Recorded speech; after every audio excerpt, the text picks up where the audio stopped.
Hello, everyone. Hello, and welcome back. It is lovely to see you all. I'm happy that you have joined us. Welcome to the Tales from the Foxhole. It's our Foxhole Fridays where we do RPGs. If you hear any weird sounds, which you might, it's because something is printing right over there, which I'll be picking up as soon as it is ready. And I'm so happy to have you here with some of my favorite RPers. We're in for a treat. They're in for a treat. I'm worried about them. I think I'm just worried about myself because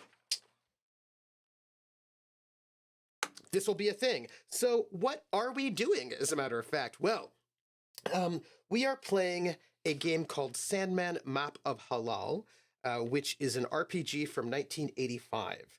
And this RPG is, it failed.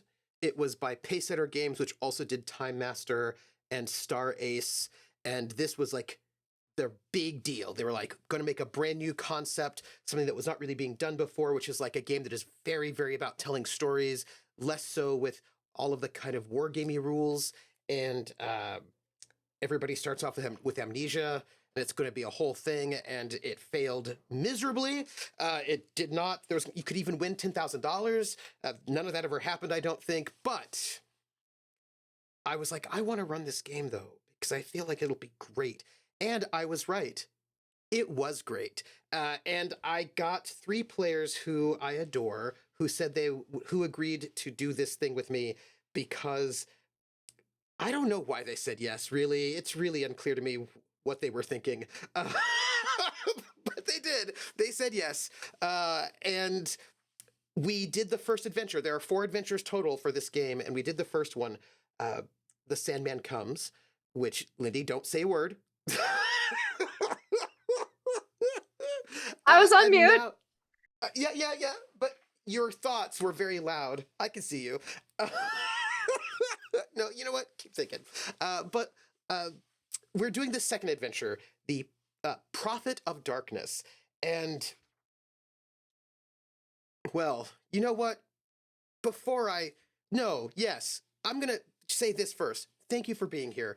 Thank you for supporting us. If you would like to support us, there are many ways to do it. And the first and best way to support us is by being here watching the show. Thank you. Because it's great when we have you here. I've got my chat right up here. And there's something about the camera. What is it? Wait, hold on. 2 PCs I aren't am on the camera. players. I'm paper. I'm paper Oh, trooper. I'm you Rockhead know what? Fox. Yeah, no, I see you. I see exact. You know what it is? It's that I forgot that we're I using was Zoom kind of today. hoping we'd just roll with it, No, and just. no. It's it's the fact that I'm so used to doing let me move this over here. I'm so used to doing Lindy. I win. Twitch guest star, which hello. Yeah, I have a Wow, Lindy, love the facial hair. Oh, he yes. fixed it. Yes. Look, I have been for the gamblers. I don't use I've been moving away from Zoom. I've been using Twitch guest star, which means none of these things happen. But for this one, I was like, oh, I'll just use Zoom, and I've forgotten what it's like to use Zoom. You'll have to forgive me. Sorry. Zoom Anyway, is we're great back. on the backgrounds, though. Yeah, Like, no, I Zoom do great. love Yeah, that. it is true. I think you can do backgrounds in guest star, but I think there's a way to do it. I think you might have to do it through OBS. Anyhow, so I'm here. So thank you for being here. Watching the show is one of the best way to do it. If you're either here or on YouTube, if you're on the YouTube, it would be great if you could like, subscribe, leave a comment. The other thing you can do is retweet or reskeet our going live tweets and skeets. Any way you want. Anyway, also, if you'd like to give tips and bits, I will read off those tips and bits at the end. You can be one of our Patreons. We have a wonderful Patreon. It's over at Academic Foxhole. And like $3, all of that goes to help pay for our cast and art if we have it. I will also have a special sponsorship tier, which is $200, which will pay for 4 players for 1 week. And that's limited to 4 people. And if you are one of our special sponsors, you get a special ad once a month and a special partner credits and a special shout out. And I do want to shout out our sponsor, Will and TW, who takes our notes and who has been with us from the beginning and who's amazing. So I believe that's all of the sort of like pre stuff. What I want to do right now is introduce my players who are great. And I am jealous. No, I feel bad for anyone who isn't me, basically, because they don't get to play with these players, and that's just sad for them. So I I would like each of my players to introduce who they are in real life, and I would say who you're playing, but you don't know the answer to that question. Not really, or at least you can tell us how much you do know. If you would say who you are, say where your character was before this and where they are now, who they are maybe. Tell us what you think you know, and we'll go from there. Let's start with the foxiest of all the Rockettes, Rocket Fox. So Lindy,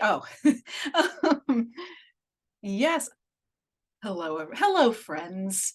You may be wondering why I've asked you here. Wait, no.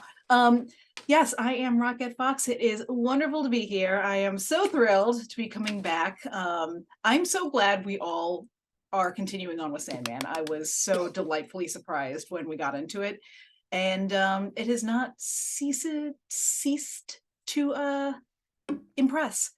But yeah, so last time on our last adventure, I was playing Janice Harris, who was by title a professor from the Ohio State, I believe it was. Yes. And but also, like, I'm not sure how much she actually was a professor versus was just kind of hanging around. But didn't know everything about skill.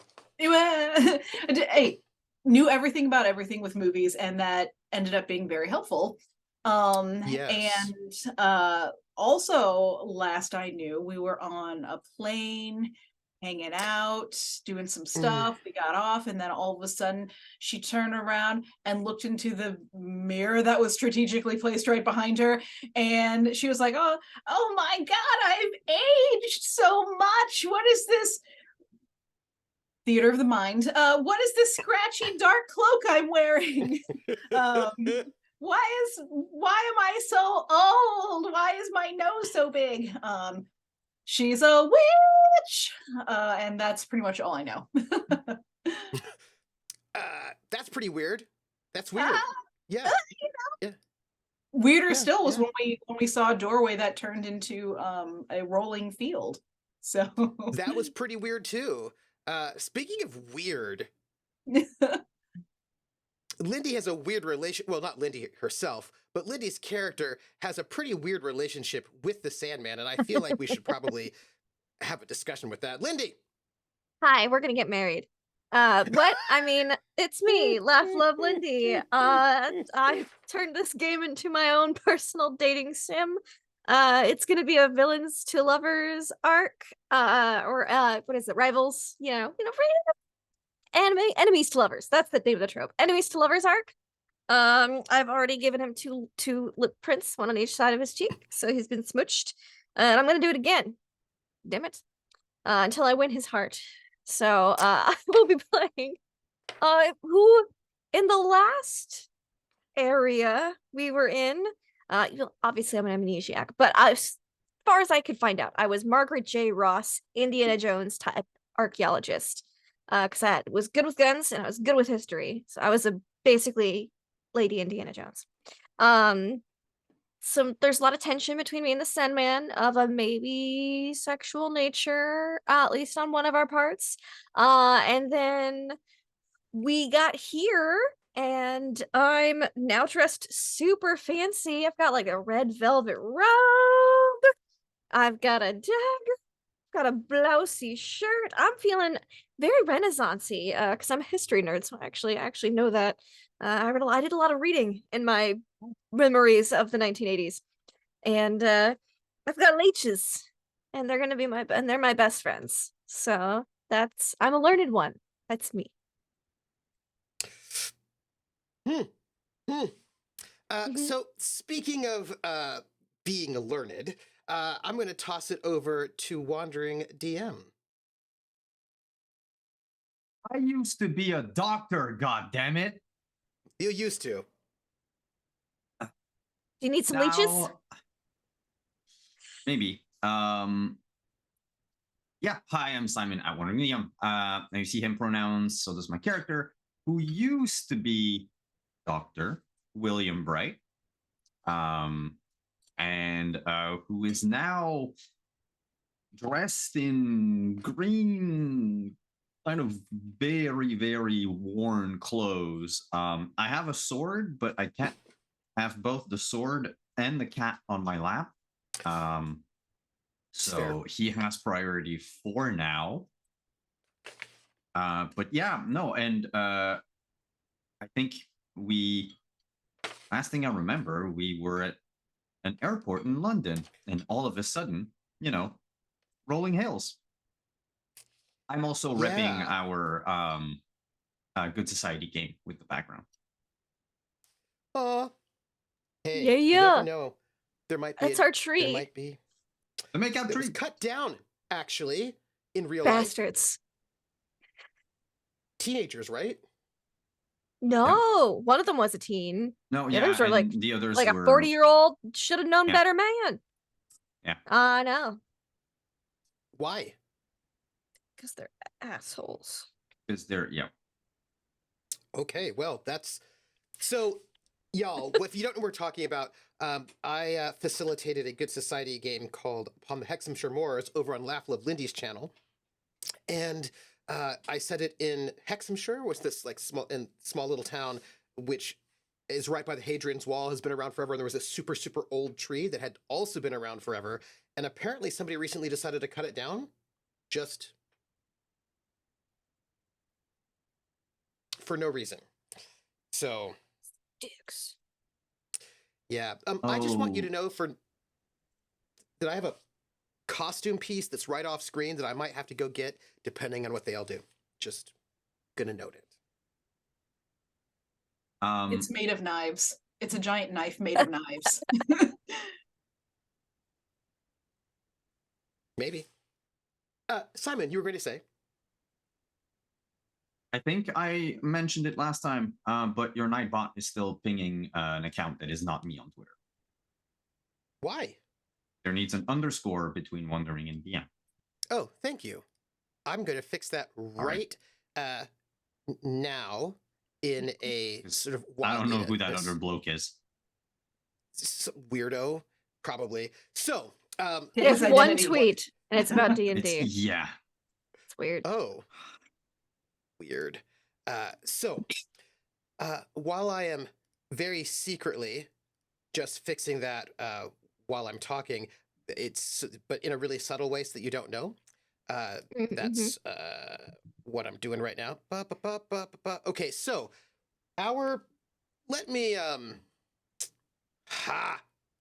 done. So let me tell you what there is to know. Our characters in the last adventure woke up on a train in the 1940s in French Morocco on their way to Casablanca. They had no idea who they are, or they don't remember anything at all. That was not something that, like, nothing. Except they did remember you know the thing about amnesia is, when you have amnesia, you might forget who you are, but you don't forget things like who won the World Series last year. Depending on the type. Depending on the type. So, like, you still know lots of things, right? Depending on the type. And our players, similarly, knew lots of things about the world up until 1985, which is pretty weird since they were in the 1940s. So that was weird. Also weird was that some of the people they saw were played by actors that they recognized from the film Casablanca, although the people that they were encountering did not know that they were actors. They were just themselves, if that makes any sense. So that was pretty weird. Then they were, of course, chased by the Sandman, who could turn it to sand and was trying to murder them for an artifact, which they think is probably this map that they had. They're not quite certain about that, but the Sandman was after them to get something from them. In the course of their adventure, they got out of there, and they got on the plane. They took off, and they flew to. They were supposed to fly back to the United States, but they ended up flying to Heathrow Airport, which they thought was pretty weird. And I'm going to note a couple of things which are important to note, maybe. Also, a lot of lighting there, much better. So one thing I would like to note is that they were given an amulet by Laszlo. And you know what? I did want to say that, but I'm not going to say that just yet because I want to show everybody this screen. We're going to talk mechanics because, I want to give you all this. So this is our Roll20 screen as far as I can tell. It is good. You can see it. So they don't have character sheets. What they have are skill cards. Now, side note, you all in the audience can see some things that they cannot see right now, but that's fine because you're seeing the GM view, but don't even worry about it. They shouldn't worry about it. So they get these cards. When it started off, they all had 2 cards. They didn't know what they were because they were face down, and they had no idea what they meant. And when they interacted with their skills, they found out what their skills were. Simon's character knew rifle, medicine, and Rocket's character knew bargaining and stunt driving, and Lindy's character knew anthropology and handgun. And when they interacted with things, they found out what their skills were, and then they got to see what their cards were. And that's the character sheet system, is these cards you have. At the end of the adventure, they were able to, they got 3 points for, 1 for not dying. They got points for not dying and also for getting the fragment, the poem fragment, which is clearly an important thing to do. There are 4 adventures, perhaps 4 poem fragments. The poem fragment they got, they very, astutely noticed, it seems to be the upper left corner of something larger. And that was them, because my players are smart. This is why I love them. And they're going to really need all their smarts for this particular adventure. So the fragment itself said, "The sands are a glittering hunger in pursuit of partial worlds behind you, nor will that fact of all facts change. Here's looking at you in the dodge and tunnel of the setting forth," which makes no sense, but maybe if they find the other fragments, that will make sense to them. So they could use their points to get new skills or to level up their current skills. And they did both, right? Because it costs 2 points to level your skill up to level 2, 3 for level 3, and 1 point to get a new skill. I will note that you can only choose skills if there are cards left for them. So currently, for the Sandman comes, handman, medicine, stunt driving, rifle, and anthropology, archaeology are left only 1 of each. So it's not really possible for everyone to get all of the skills or for all the characters to have all the same skills, which is pretty cool. And Simon, what did your character level up? I leveled up medicine. Mm. And I also purchased bargaining. Nice, nice. Rocket, what about you? I leveled up bargaining, and then I also purchased dagger. Mm-hmm. And Lindy? I leveled up anthropology/archaeology and bought dagger because I did a lot of improv stabbing.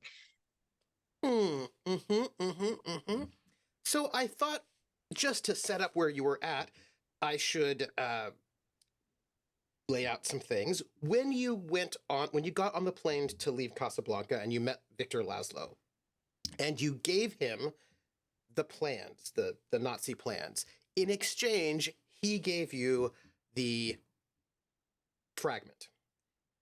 And he also gave you something else. he gave you an amulet. This is perhaps important, this amulet. He also gave you some instructions about it. And the instructions... oh, and let me come back to the map view because I wanted to show this for you. Choose. He gave you, as I said, the amulet. Here you go. Boop. Right there. Ooh. Yes. I knew. Yeah. There you go. Nice. For everyone to see it. There it is. Strange Eye amulet.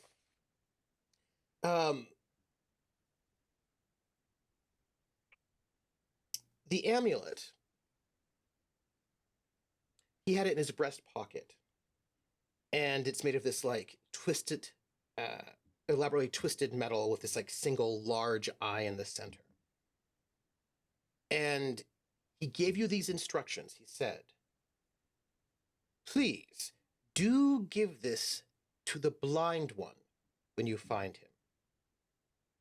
Give it to the one who is truly blind. Those were your instructions from Laszlo while you were still on the plane, to give this amulet to the blind one, but the one who is truly blind. That piece of that was important. Now, you also did still have a few other things to note. One, you were able to bring with you the map of Halaal, which is still on your person. And you were able to bring with you this magic lamp, which you still have on your person. If you interact with that magic lamp in any particular way, just let me know. I'll let you know. If you look at any of your objects, any of them, just let me know. I just need to know those sorts of things for no reason. And then...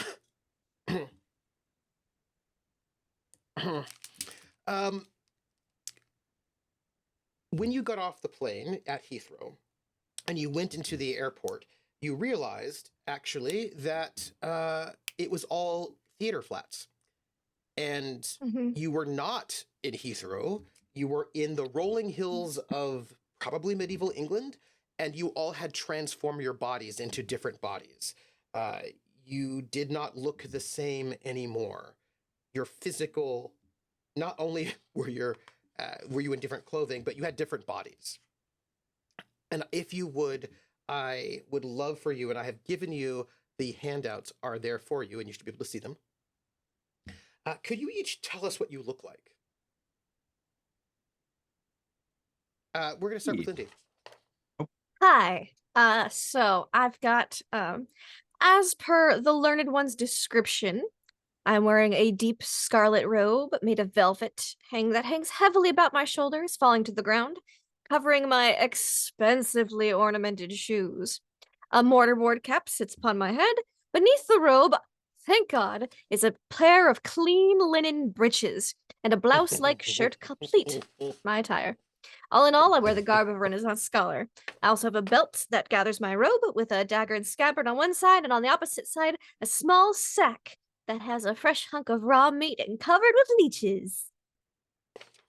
And we're in different bodies, so I don't look like how Margaret used to. What do you look like now? I mentioned shorter. People were very well nourished back then, although I am apparently wealthy. So maybe not as short as the average person for the day. So, like what, 5'4"? That's pretty tall. Ooh, nice. Pretty tall. That's taller than me. 5'4". That's a tall learned person. Tall learned lady.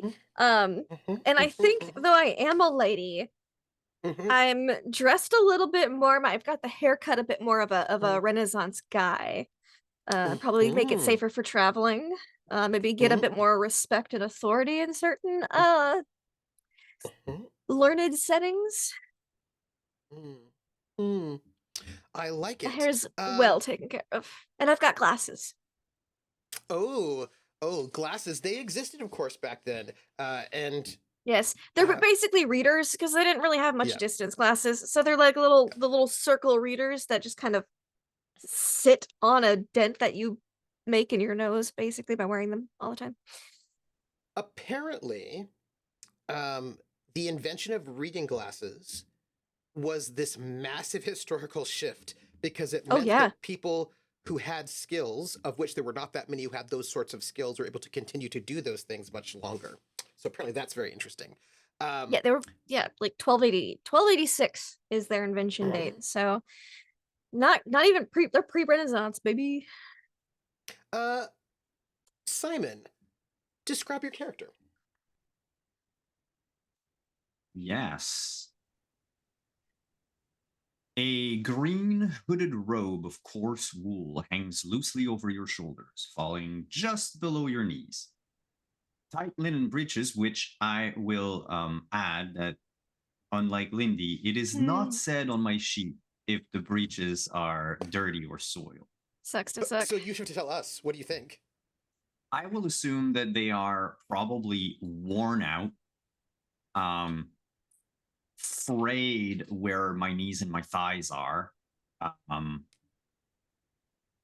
probably have a cheap codpiece because everyone had a codpiece back then. Just for style. Like, it doesn't look like a duck or anything, but it's there. Wait. Okay, not You with have that the chance attitude. I know you have the chance I of a would duck-shaped need a codpiece and lot you of don't have money. one. I would need a lot of money to have would. a dog size, even just a steel codpiece. Like, that's Fair. the type of shit that you that you have if you're a I German could have a mercenary. codpiece like that. Maybe you do. Maybe you need it, nerd. It's all right. My leeches love me. Two badly worn leather shoes with pointy toes cover my feet. And because I'm probably also kind of poor, the shoes aren't very long either. I guess the pointy end is probably like a half inch away from my toes. These are the clothes of a medieval pilgrim, apparently. Perhaps you've become one. I used to be a doctor. Now I'm on the street. But I have a large gnarled stick in my hand, which nice. the Twitch TOS forbids me from showing. Apparently a crude staff of some kind. And strapped to my side is an old sword, much used but still serviceable sword, which means that I either stole it or it's mine. I might be a deserter from like the Crusades. Well, depends on what year we were in, doesn't it? Oh, Well, dressed like a that's it, pilgrim but- too. Like, Dressed like a green pilgrim with a sword in England, Middle Ages. Starting to think pointy shoes, I might be Robin Hood. You might be. So Oh, just snap. to make sure, Where's your bow? imagine that my character looks like Kevin Costner. Nice. We'll just. I'm going to see it, but with a better accent, I hope. same accent. I guess, but I'm not gonna do any accents. And the third member of our trio, last but not least, Rocket. Rocket, what does your character look like? Envision, if you will, a thick woolen gown, black and hooded, falls from my shoulders until it drags upon the ground. The ground is scratchy, laden with filth, and severely frayed at the sleeves and hem. But it's warm, and it's all the attire I've got. In all literalness. Do I have breeches? No. Anything else? Do you need them? A patch Come on. covers my right eye, though the eye itself seems perfectly good. So maybe Pirate. I'm doing my pirate business here. Mm-hmm. Your nose has become extremely long and large, ornamented by a huge wart on the end, from which protrudes two coarse, heavy black hairs. The brows above your eyes seem gross and bushy, and from the tip of your tongue And the tip of my tongue slips easily between the gap in my front teeth. I couldn't do that. From all appearances, I'm a genuine hag, medieval witch, perhaps. And by perhaps, we can remove that word. Just find it interesting. You're medieval and I'm Renaissance. That's weird. Whatever. 200-year discrepancy. I'm sure it's, I'm sure it's fine. It's probably okay. I would imagine. If you think of, in Snow White, when the queen's the old woman, that's kind of what I would envision. Apple and all, and no britches. So you're welcome for that thought running around in there now. Okay. I'm just glad mine are clean. Makes me wonder about you, but as you are, if you recall correctly, when you'd gone through and you realized everything had been through these flats, and you sort of moved forward, there was like a fog, and when you looked back, the airport was gone, and you were just in the middle of these rolling hills with like nothing around you but like forest hills. It's like you're pristine, well before they've chopped down all the trees in the UK. And as you are there, you still have on you the lamp. You still have the amulet. You still have the fragment of that sort of strange poem. You still have, well, you check your bodies, right? You have your leeches. You have the map still. What do you all do at this moment? Slightly windy. Quick question. Yes. Margaret, put your leeches away. No, they're so cute. So when Margaret had the little jar with sand in it, that's gone too, though. Yes. Like there's no sand left in any. I have to get a new one. Okay. Yeah, my love. It's weird that you think that you'll run into the Sandman in this adventure. That's weird, but go on. But we're not back in the 80s yet, so. Not yet. Chances are very good. Hey, we haven't gone Tron yet. So we're standing in these rolling green hills. If we look around, is there anything we see? Is there anything around? Is it just green hills as far as the eye can see? It's a good question. Like to try? Yeah, no, at the moment, hold on. I want to just check something, just in case. Okay, good, thank you. You peer, and you see, like, it's pretty amazing what it's like when there's no, sort of like air pollution and no light pollution, and you can just see for like a fairly good distance. And there's nothing. There's no signs of homes or houses or communities. It's just like no roads. It's sort of unbroken and pleasant nature.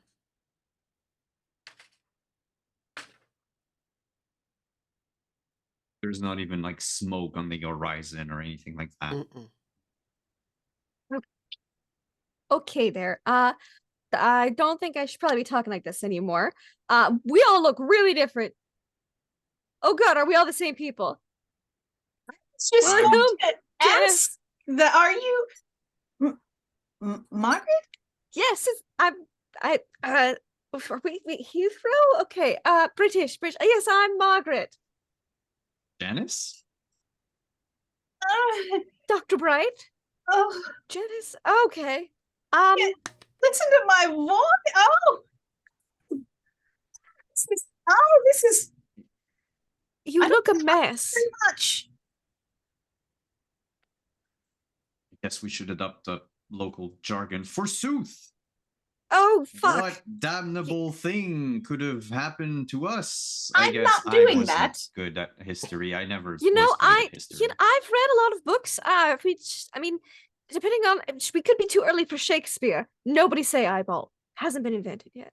I'm going to note that you are where you're at. There are like bushes, right? So it's like there are like bushes around, and so like it's you've got clear vision, but it's not like there isn't cover in case you needed it. You know, That's good to know. That's good to know. I have leeches. Those. And did you say eyeballs haven't been invented yet? Well, no, the word eyeball, like that was Shakespeare made that up in one of his plays, and it caught on. And now we used it in, So what are we supposed to use? nomenclature. What Eye, just an eye. Eye. Yes. Okay. Yeah. And she would like pick up the little eye patch to see. Oh, Because you're I'm not noticing missing that one. like, Oh, good. well, I seem to have two eyes.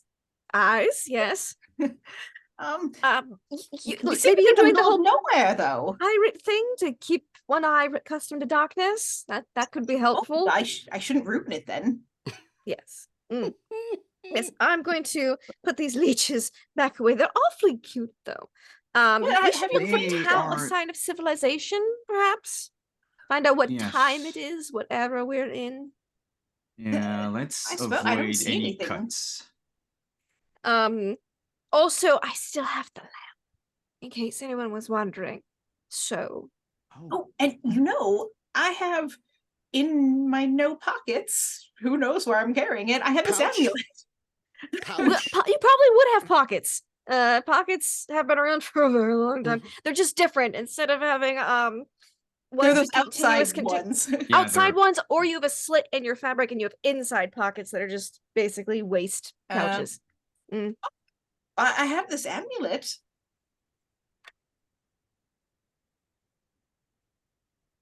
Oh, That looks very cool.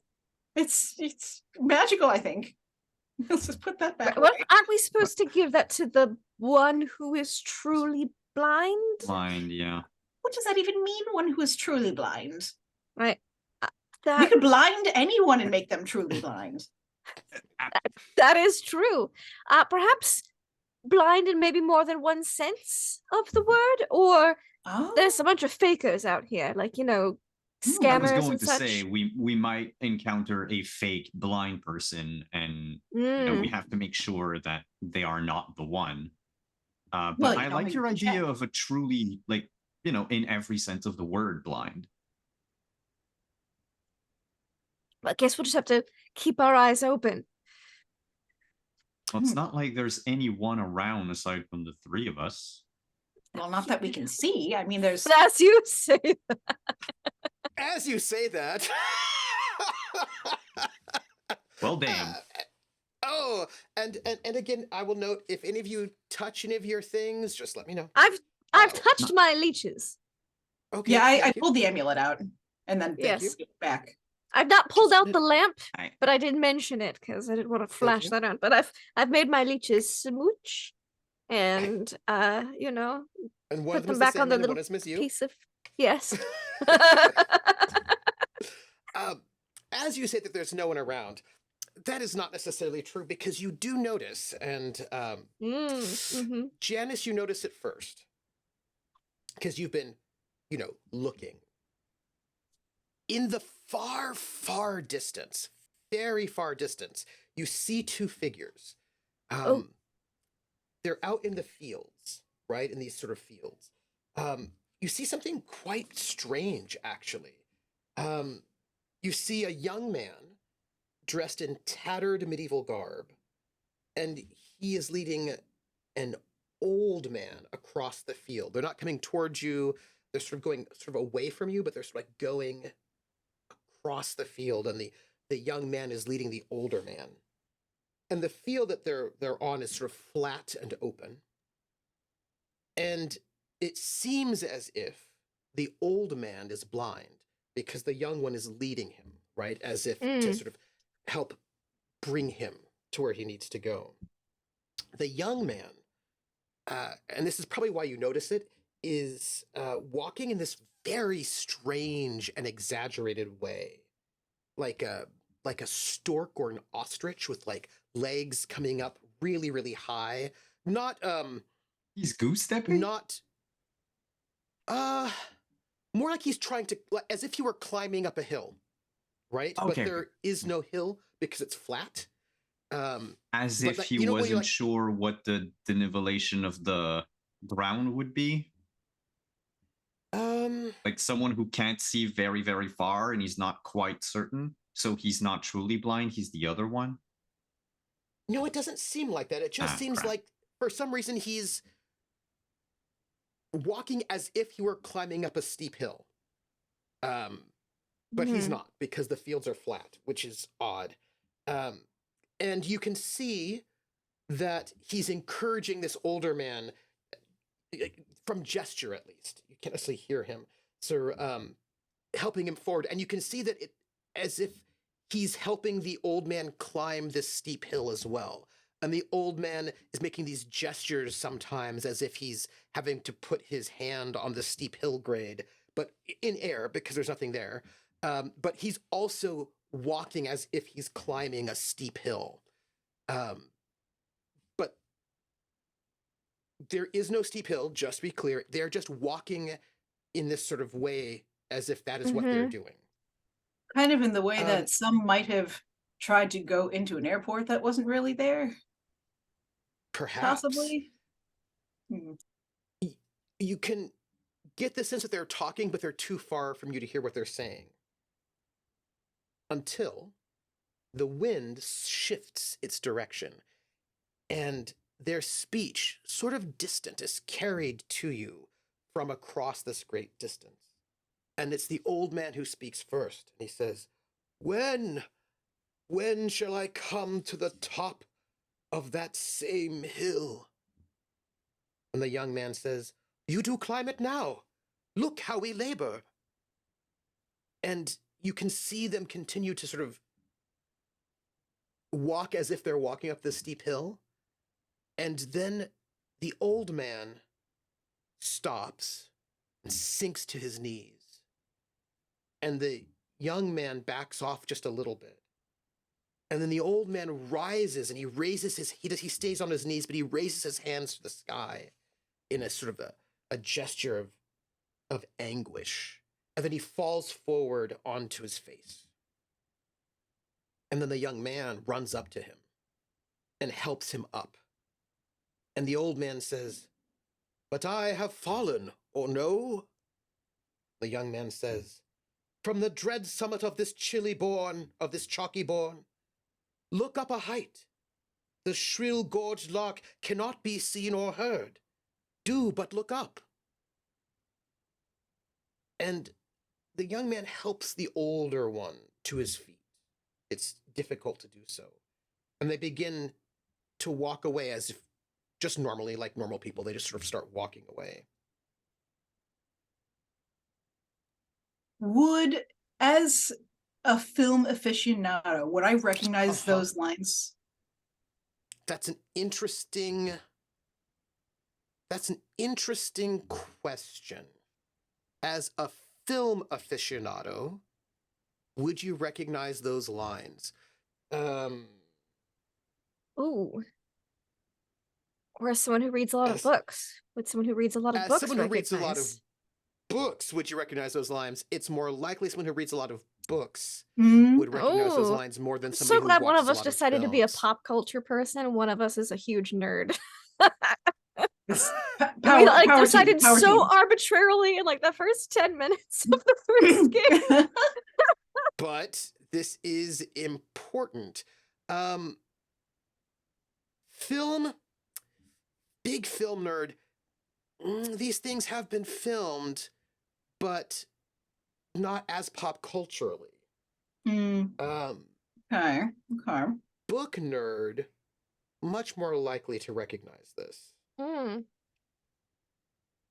I would say it sounds familiar to you, my dear Janice. Margaret, this seems much more familiar to you. Before I answer, however, I will notice that there are these tiny bells that start jingling from a bush that is right close by you, all three of you. And actually, it's many tiny bells. And then you can hear somebody giggling inside of Oh, no, this it's the bush. Fae. And then the bells, they jingle again. And then, out of nowhere, somebody springs out of these bushes. Just jumps out of the bushes. Ah, just right there. Before I describe this person, I just want to know what your reflexes are like. So out of nowhere, there's this giggling, there's these bells, some figure springs out of the bush. And are you the kind of people who do things before you can even recognize what the situation is? I just want to know. I'd say for my part, because of the whole, Nazi hunting that I did, and that I remember, I guess Bright would probably like jump back and just hold his like walking stick in front of him, like almost like a baseball bat. I know he has a weapon, but he doesn't really realize it at the moment. But it's more like also an excuse that I have to look at the stick. Okay. The stick. And what about you two? Are you the kind of people that make actions before you know what's happening? I just want to know about the rest of about Margaret Since and I'm Janet. Indiana Jones, the answer is about half the time. I think in this instance, though, because I am a big nerd for realsies, though, a little bit more than Indy. Instead I'm like, huh, and I turn to my side so that my hand is on my dagger, but you can't really see it because I've got, loosey goosey, flowy robes and stuff. So, I could stab a hoe if I needed to, but I look more like I'm so surprised and in shock. I see. Because obviously this person was trying to go for a startling tactic, so I'm gonna play into that. Yeah, and I think let me just check that. So as you put your hand on your dagger, put this over here. Yeah. Please, you have a skill if you would. I have the dagger skill. Would you check you should see it now. I have put it on your layer. Oh In the no. Roll20. Flip card. Dagger. It's the dagger skill, which means I get level 2 dagger? You get level 2 dagger. Hell yeah. I'll take that. So please do. You now have the level 2 dagger. I'm just gonna stack them so I realize that there's 2 right there. Basically, what you recognize is that as you place your, I'm gonna give you 2 little stars. As you place your hand on the dagger, it feels very comfortable and familiar to you. It's like I did a lot of stabbing in our last adventure and got skills, but this body's also used to stabbing, and I just get more skills. Can you tell me when there was the last time this body stabbed someone? Ooh, last night. Or something. Last night. Last What time. happened? Oh, am I remembering this or am I just making something up? Go ahead. All right, sure. In a tavern, a darker, maybe slightly shady corner of a decent tavern, mayhaps. There was a discussion had in which a wager was made over a game, and the other person was cheating. And when I called them out on it, well, let's just say it was a Han shot first kind of scenario, and it's good I stabbed them before they stabbed me. Oh, all right. Janice, you were going to say something. Are you the kind of person that does things before you know what's happening? So I feel like because Janice has experience as a stunt driver, she has to have pretty quick, not just reflexes, but quick processing. So I think she would be able to process stuff pretty quick, but probably want to see what exactly to do before something occurs. So okay, I see you as sort of being ready. Yeah, ready for whatever may. Don't really have much on the old person. Mm-hmm, mm-hmm. The But- gnarled stick, by the way, feels like a walking stick that could probably double as a quarterstaff. Feels Oh, to you like. nice. Does it have any like notches in it or things that would have been made by whoever I am? Or is it more of a stick he happened to pick up? Like, do I feel like I have a certain attachment to this? You don't. You Okay. don't. Okay. You feel like it is there to help you move. Sell the although you pilgrim don't bit? feel. To sell the pilgrim bit is the best way I would put that. Okay. It feels like That sword probably has a lot more experience. Uh-huh. mhm, mhm. That's a very good way to phrase that. Okay, so I kind of know that all of a sudden, okay, this is My not stabby this skull. body's weapon of choice. Mm-hmm. That is the best way to put that. Yes. Now, Janice, you will process this faster first. The person who jumps out, the first thing you can recognize, Janice, is that they're not threatening you. That their jumping out feels to be surprise. Uh-huh. And what you see is a young man.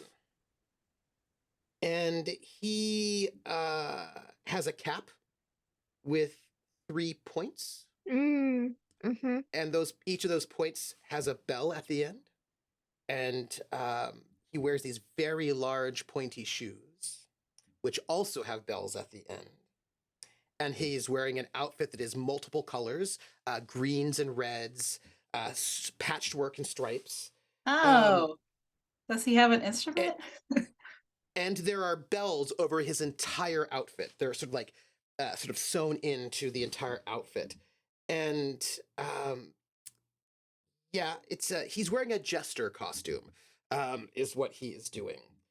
And he jumped out and he does a little somersault.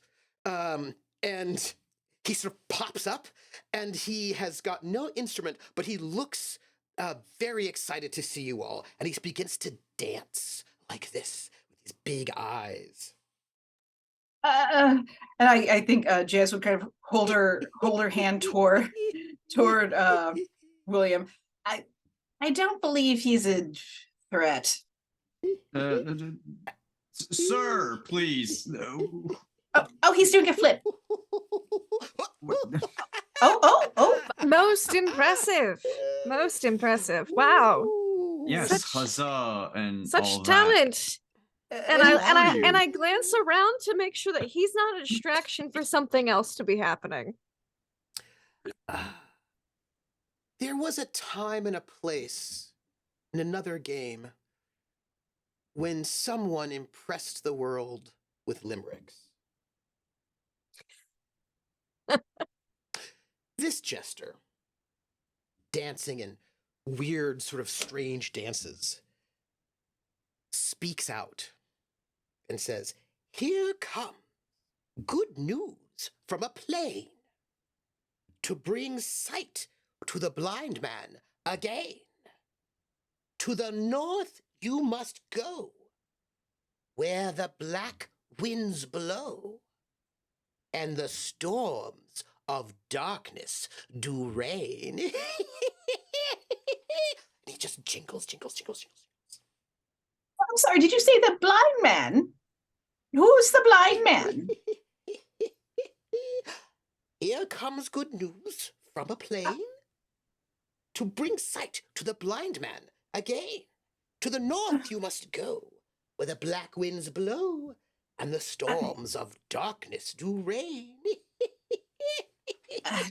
Jazz turns to the other two. I get the sense he doesn't have a lot to say otherwise. Magnificent performance. What a wonderful play on words you have there. Oh, did you just say play? I did. That's weird. It strikes you. The old man and the young man who are out there in the fields quite some distant away, Mm-hmm. that's King Lear. Those lines are from King Lear from Shakespeare. Oh, and I think you see like a literal light bulb moment go for Margaret. Go, King Lear, right? And I look that says, I figured this out. I'm Fine. sorry, what? Shakespeare. You last Not place, born yet. Casablanca. Here, Shakespeare now. Oh, I didn't watch many of those films. Read all the books. All his place, actually. So So we can say eyeball Jesters. now. we can say eyeball. Oh, what a relief. Seems that timeline's so interesting. Oh my goodness. Pray tell, Jester, where art thou off to next? Hmm. Hmm. It is forbidden for me to quote from anything not yet wrote, for the blind to see is in part up to me, and to you. Now go north as wrote. And he points. Who currently has the map of Halal? I One of think us Simon? certainly. Yeah, I think I had the map last when we left. I think so. Mm-hmm. So if you have a pouch where you keep it, he points to your pouch as he says that. Our map got an update. We entered a new zone. Our map's up. Our mini map is updated. Yeah, Quick, let's put it in the Yay. corner. I'll pick the map out, unfurl it. If you look over at the Roll20, Oh. let me make Mhm. this map visible to you now, if you do not mind. So, Ooh. your this map is- now looks quite different than it did before. It has got this sort of, the map itself has got a line in it that points to where the Heathrow Airport was, and there's this road to the north, which you can see in the ground. There is indeed a road going north that heads through a forest, and there's like a north south. It's like a what do you call a direction compass? A compass rose there. Yeah, compass rose. And Yeah. there's a little phrase written down that says, "An eye for an eye is the law of this land, Halal." And past the forest on your map, you see the black desert, and then you see a box that says "Home of the Prophet." You don't know what that symbol on the map leads to, but your map looks really, really different than it did before. Is the best way Yeah. I can don't say. recall. I don't recall England having a desert. I don't think we are in any historical place. Just No, I think dancing. it's a bit more Shakespearean than that. He's making me uncomfortable. Yeah, he's It's a shame. He said something about not being able to answer things that haven't been written yet. You've read these. What was written before this one? Oh, for King Lear? That's a great question. Ooh, when you say King Lear, King Lear. Uh-huh. Oh. he goes, ooh, and you can see a light flashing in his eyes, as if that is Exciting for him? something that he can respond to. Ah, says, okay.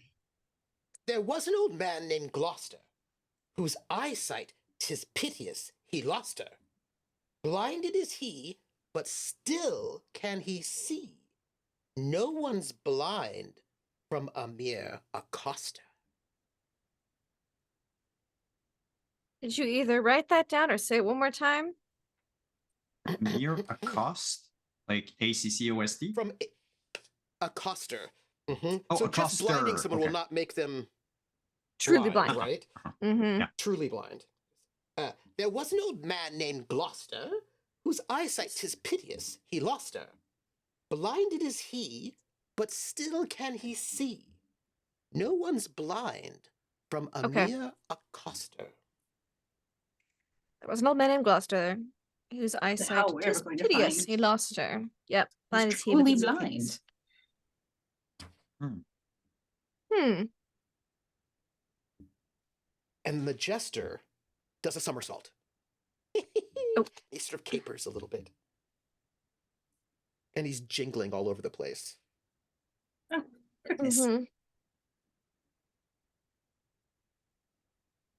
But yes, the question, King Lear.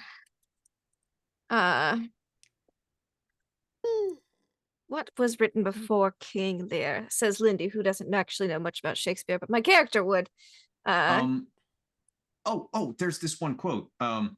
Jester, could you perchance complete this sentence? To be or not to be? That is the question. Okay, I think that's the Good, only good. Shakespeare I knew. I don't know which play it's from. I think it's Hamlet. Alas, poor Yorick. Ooh, I knew him. Did you know him well?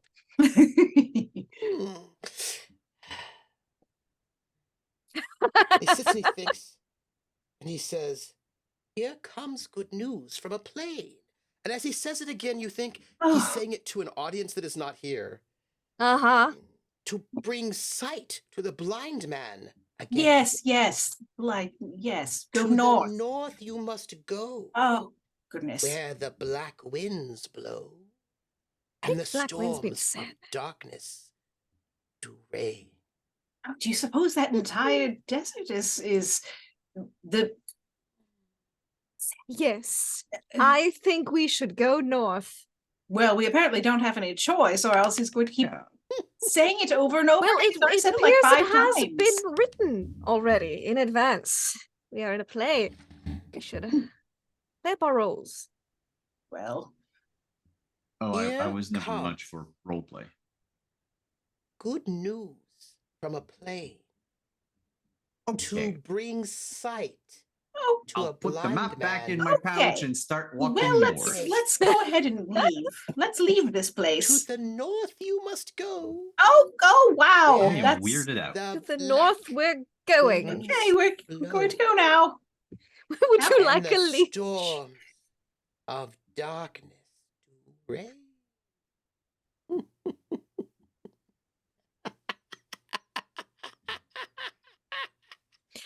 All right, no leash for you. And then I.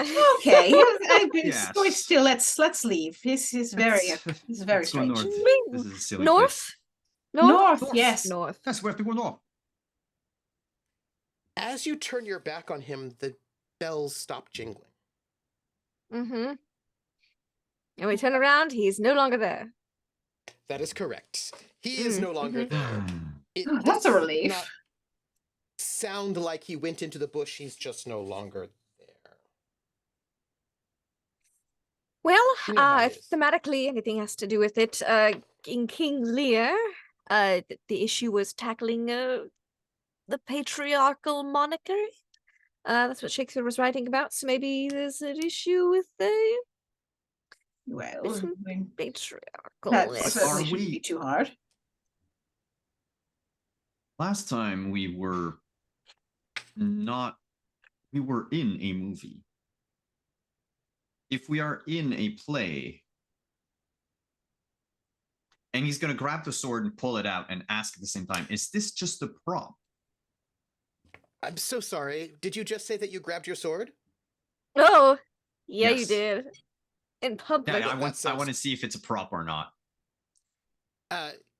It is. Let me make sure I have the right one for Well, I you suppose it here. depends on how deadly they want this play to be. Hardcore Wrong Shakespeare. one. Look, some people are into Hardcore. some weird things. You couldn't say that Here you go. Casablanca wasn't hardcore. There is a skill card for you, if you would. There's a- oh you my God, may there's a turn it card. Over. There is. Please, let it be medicine. Let it be medicine. Oh, Why? swords not bad. Look, we probably will need that at some point in this adventure. Mhm. Might you read out your skill? You are a skilled swordsman wielding any type of sword with better than average accuracy. Includes fencing skills, but not throwing. Mm-hmm. But I guess with my rifle skill, I should also be able to throw stuff. So tell me, when did your character fight with a sword last, or use this sword last? That's a good question. I think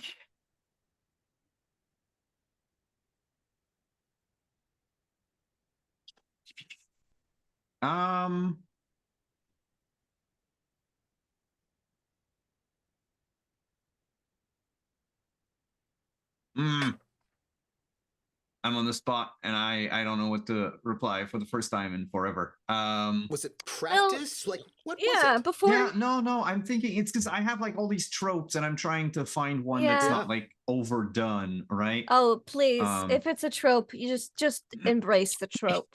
For Yeah. where we are, it should probably be overdone. I think he used it to kill his brother as they were Ooh. feuding Mm. over Mm. inheritance. Mm. And he fled with only the clothes on his back, given that he was now probably wanted and thus could not inherit anything that their probably father, given the time of the period, would have bestowed upon him, would have bequeathed him.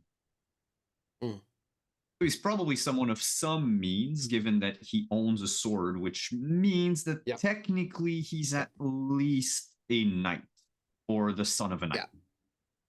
It's usually illegal for poor people to have swords. Well, it depends on the size. Yeah.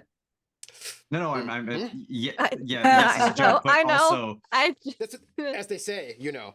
I mean, it's not the size of the sword; it's the sumptuary laws that matter.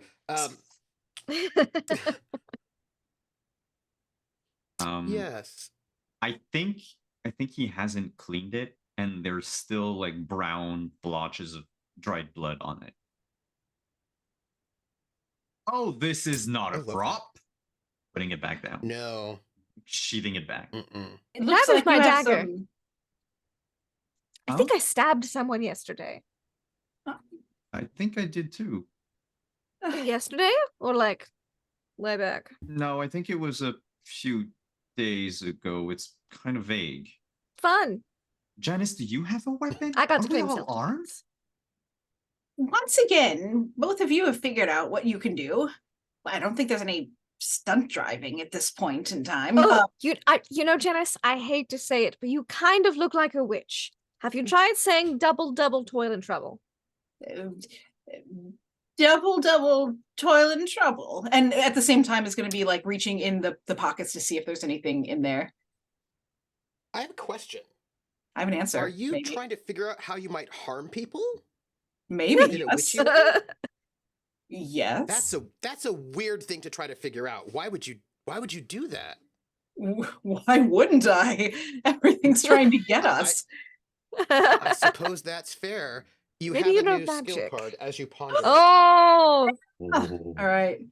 Dun dun da da. Blindness. I'm sorry. What?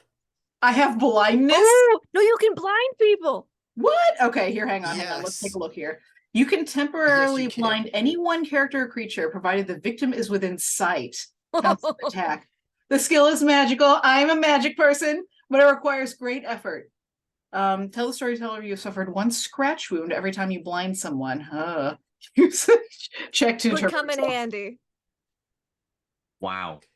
So as There's a they theme. mention this sort of witchiness here, a bird falls out of the sky. Like, right, like you're like, oh, I could attack somebody with a dagger. I could do it with a sword. How would you do it? Maybe like witchiness, and you're like, well, that's really weird. But as you sort of like reach into your pack, right, you just feel a little bit of in your pouch earth. Eye of Newt. A little bit of Eye of Newt. They're very small. They're like boba, delicious. And stick them to the leeches. You realize that if you concentrated you could blind someone. That would be how you would harm someone. I think I could blind someone. I mean, not with obviously with my hands, but also I think I could do it without my hands. That is impressive. Huh.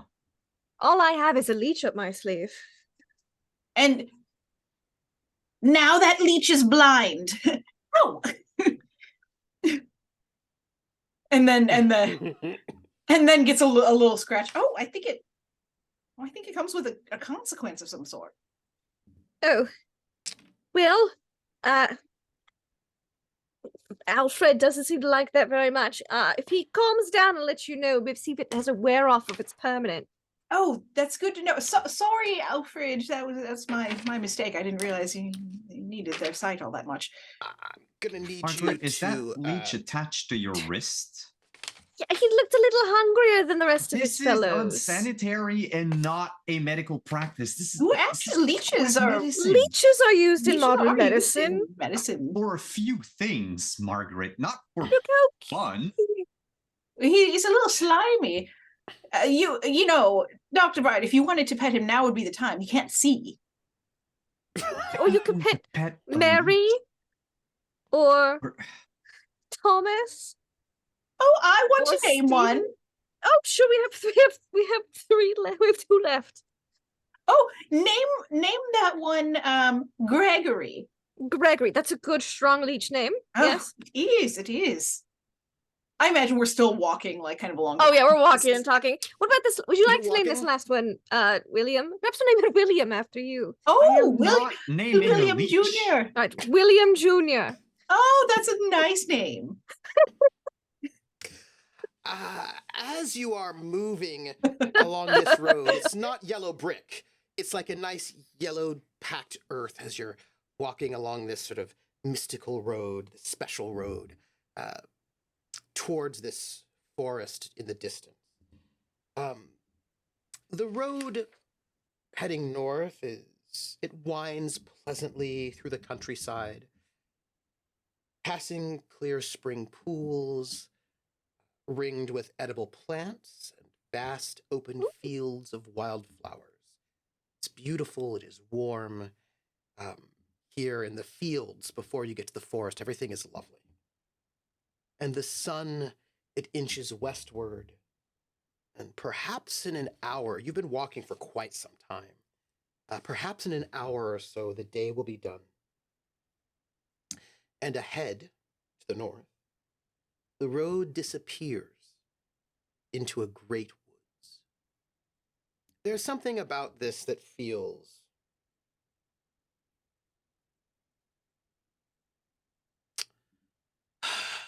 railroady, but in that kind of mythic storytelling kind of a way. Do you know what I mean? Where like you go on the journey and It's the journey. yeah, maybe it reminds you of like The Hobbit, Margaret, or it might remind you of The Wizard of Oz, Janice, or it might remind you about William marching, soldiers marching along roads. Well, I during mean, the Spanish William Civil probably War. saw the Banksy, not Banksy, Yeah. the Bakshi, Yeah. that one adaptation of Lord of the Rings that Yes. was popular in the 70s. Absolutely. Yes, the one with the rotoscoping. Absolutely. And it feels like that sort of epic journey. You've got this limerick this quest that you're on a quest, it seems. And as you're approaching, after so many hours of walking, and you're approaching, the road is getting towards where this great forest is. And it's a great forest. It's like one of those kind of medieval forests that is thick and full. And as you approach it,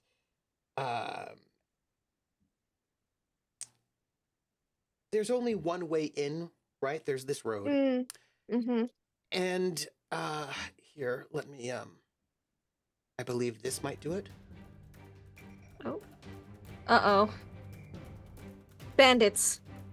I can sense it. I wish they were bandits, or actually Oh. I'm fine with what they are. We wish they were bandits. They are not bandits.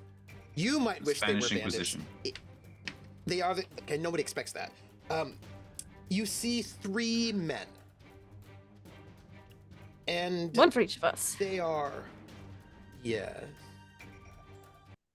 They are, from the distance, they look normal. As you get closer, you're still quite distant from them. You realize they are quite tall. Very, very tall. One might even call them giant, is what might call them. And they are 9 foot tall. Perfectly motionless they stand, the 3 of them guarding this road, the way into the woods.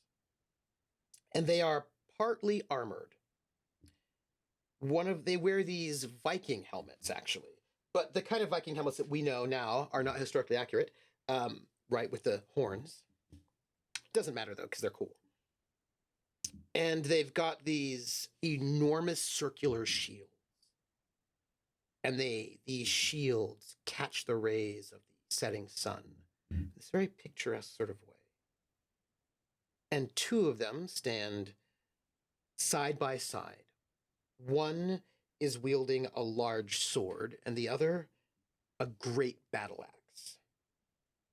And the 3rd one stands centered behind them, holding aloft a huge blazing torch, which casts these sort of faint shadows before all 3.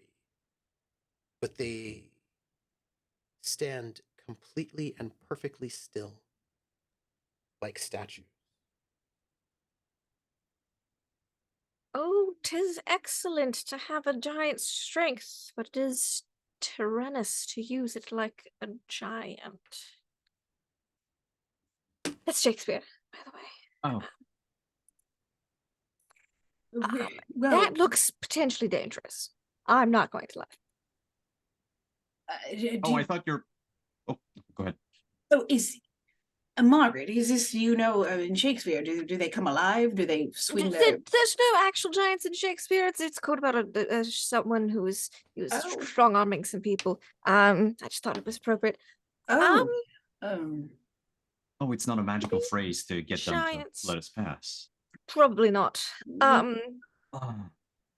They have a torch, big weapons. They're very tall. You know what? Maybe if we had a light source, do you think they'd be like, "Oh, you seem cool. There's 3 of you too. We could let you. We could light the lamp." Well, there's 3 of them. There's 3 of us. We could try to mirror them. That's what I was wondering. Mm-hmm. Would you really want to light or to show the lamp to people that could easily grab it from us?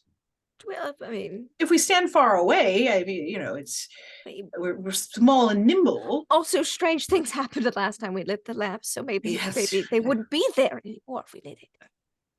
Margaret, is it just another scheme to get the Sandman to appear? No. No, I assume that. Check. Is there insight in this game? No, I'm sure we have to go where the No. black winds blow to get to the Sandman. See all that black sand? We gotta get past them to get to the Sandman. I mean, to where the black winds blow. Oh, I did not make that connection earlier. The Black Desert. That's where my thought went. Black sand, It's- black desert, Sandman. Yeah. Which is That still not doesn't address speeding these is one. 3. No, but it does giants not. seem to be the least of our worries. I have not trained the leeches to attack on command yet. So Soon. it would also take a very long time to drain giants of all their blood. Well. So And can we see if there's anything? Does it look like they could be just like this, like golem type structures, or do we see that there's like actual fleshy bits involved? There in are these fleshy giants? bits, but they are Okay. not moving. They are Fleshy just bits. standing there. they're With standing the one guard. behind the. They're standing Maybe it's guard. a challenge or a riddle. This is a play. It's got to be dramatic, thematic. Also, I'm very glad each of us knows an attack, but I feel like there's some things that maybe we should also know that we haven't figured out yet. Just throwing that out there. Well, what if one of them always tells the truth, one of them always lies, Always the other lies. just doesn't say anything? He's the mediator. He may just make sure everyone's that could be. truthful. Lying. I don't know. Maybe he's a host. Maybe he has jokes. This could be. They haven't made a single. I will try something. Throw Right. a Hail rock at and them. well met. As you approach them and call out to them We're just like to get their attention, and then we get over. because You're gonna get because you squished. see them a bit further away, right? I mean, So you if get a they're bit not closer, hard to and as you- miss, yeah. they're not hard to miss. They're 9 foot tall. But as you get closer to them and you say "Hail and well met," they then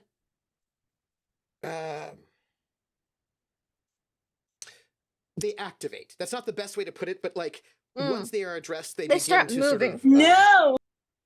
no, they don't move. They don't move like in terms of forward, but they then sort of Like their eyes shine or something. And Bing. yes, like their elbow moves, right?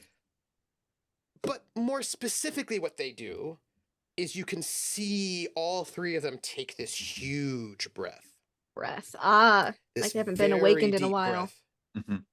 And then they let the breath out, all three of them, in song. And the three Oh, it's a musical sing number. What? together, off key, but they sing. I've got to get the tune right. It's supposed to be vaguely such. Hold on.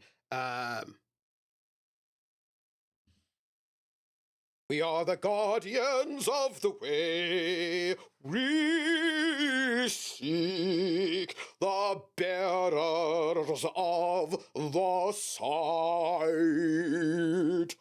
Who are you? Do you bear the eye? And they all sing this in unison, but they're not Three-part particularly harmony? on key. No. No. Dang. You have to be in a key to have some harmony. Well, that's fair. Bless. Did they just sing it us? I did. Right I is think we gonna are the think. bearers of the sight. Oh, do we have to sing back? I would recommend it. I'm. Hello, fellow giants, people. We are who you say we are. We bear the sight and we seek passage. I am not a singer.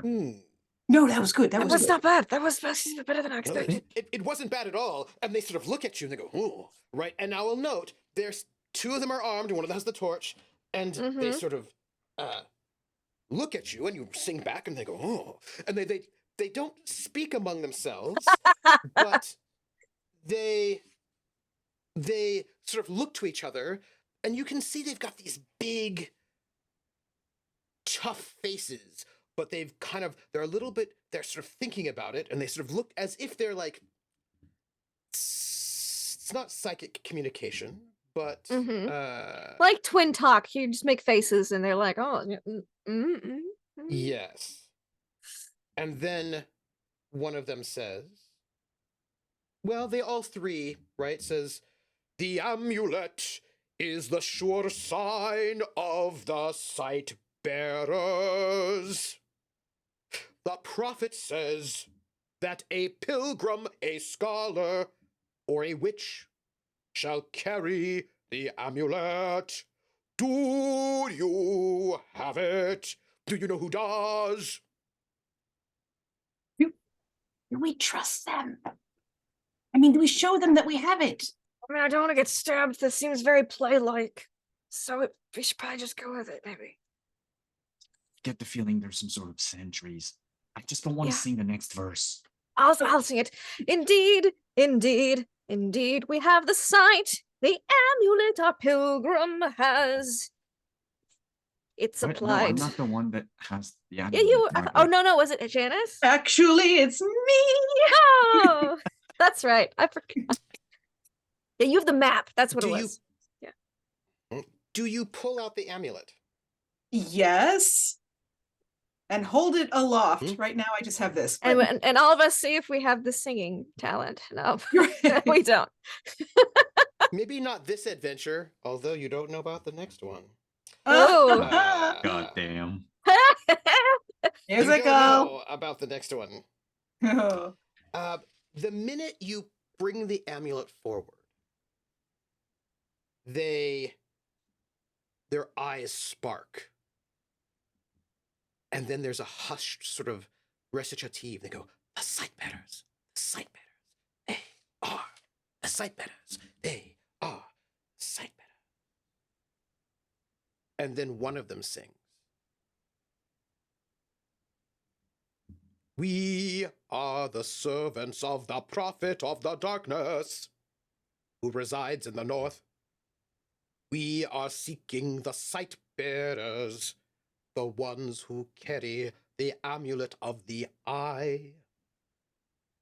The prophet has sent us to murder the sight bearers.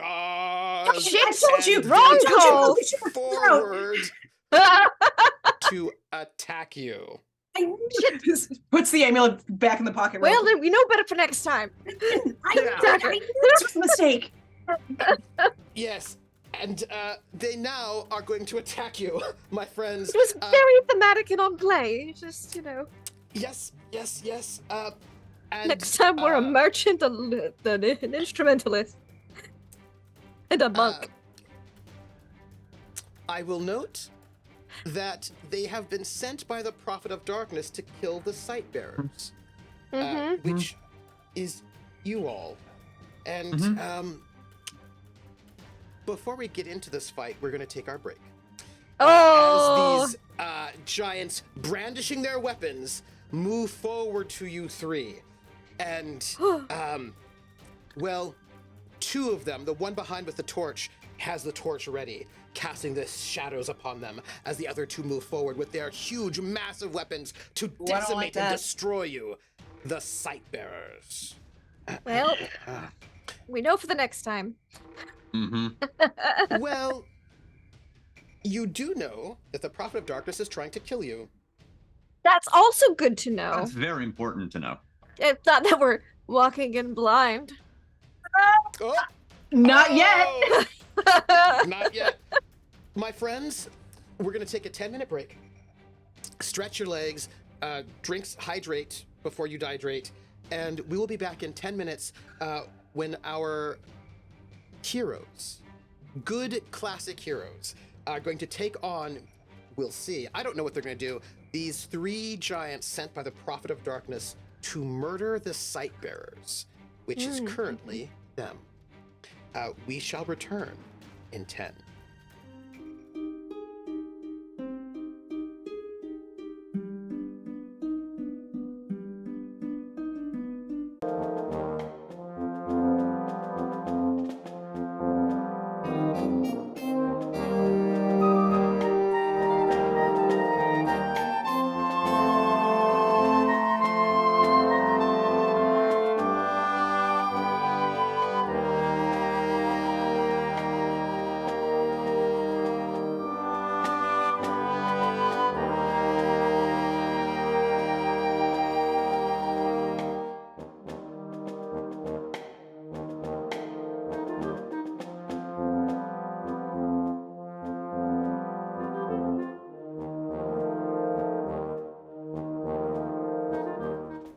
Hello, everyone. We are back. I hope you had a lovely break. I wanted to give them their break then so we could start off the second half with initiative roll. While we were gone, they ran into some giants, and the giants were like, hey, we're hanging out. Who are you? And they're like, nobody. That's cool. And then they're like, wait, you have the amulet? We need to murder you because the Prophet of Darkness wants to murder those who carry the sight. So we're going to start initiative. I'm going to roll first for initiative. I'm going to roll a 1d10, and I'm going to see what I roll. I roll a 2. Would one of you like to roll initiative? Sure. For the group. Okay. Does anybody have a burning desire? I can do it. You can do it. Go for it. And if it goes poorly, that's on all of you. No, just roll a d10. 1d10. Oh, well, that's not what I did. Hang on. You rolled a d100. Just roll a d10. 9. I don't know. There's too many things. You three your side goes first. So the two have got these, the two with the weapons. I'm going to just note this is just important for me to note, round 1 of combat. I just need to note this down. Mm-hmm. Mm-hmm. Mm-hmm. Okay. Uh-huh. Uh-huh. You don't have to. Yep. Yeah. No, I do. Actually, I do have to note which one it is. So, what would you all like to do? You have initiative. Janice, the lamp. I don't have a lamp. Do you want to light it? Yes. The lamp. When you pick up the lamp, it is cold to your touch. Mm-hmm.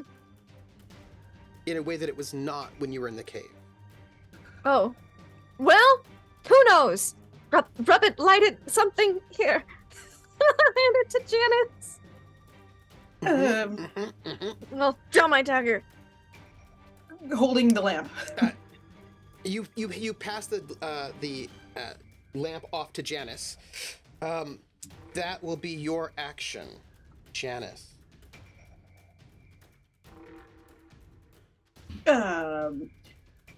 Well, I don't have anything to It's light. cold to the touch. Margaret, I don't have anything to light it with. You got some stuff in your pockets? You have flint, steel, something?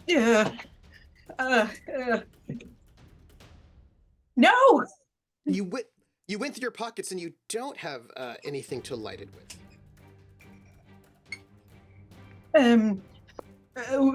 Shit. So I think what Janet's gonna do is she's gonna kind of tuck the lamp under one arm, Mm-hmm. and then out of the giants, who is the who has approached the closest in this, or seems like they're approaching? The sword and the axe are both going to come to go and wallop you all, to murder you with murderous intent. They're both kind of in the same. Mm-hmm. And the one with the torch behind the two is staying with them. Oh, okay, so they're all a bundle. Okay. Yeah. Behind the two, but staying with them. Yeah.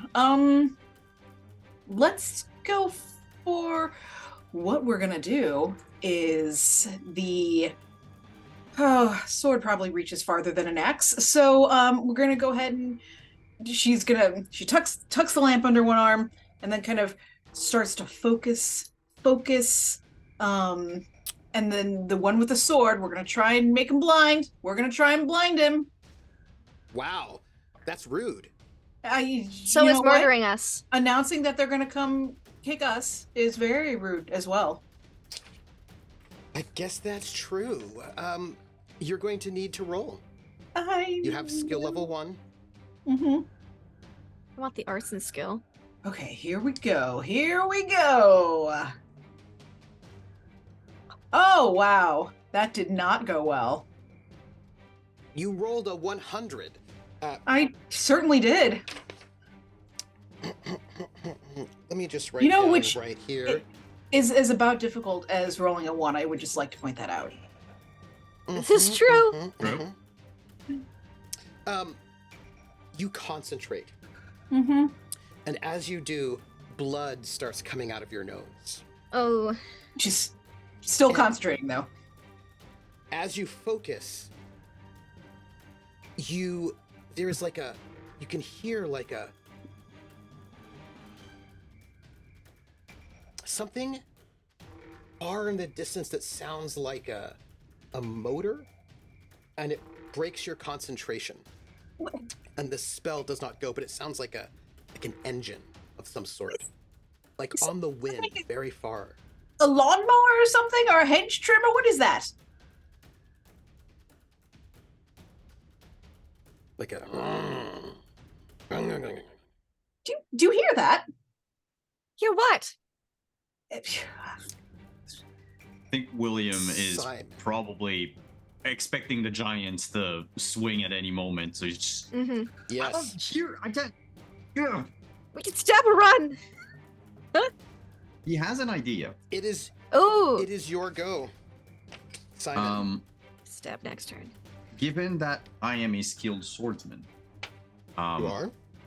Could you describe to me the position that both giants are holding their weapons as they are running forward? Mm-hmm. Mm-hmm. One like the swordsman is now. I'm gonna just say this about the giants. They seem skilled, but not fancy, right? The swordsman has got the sword up in forward, with a sort of like in fourth guard.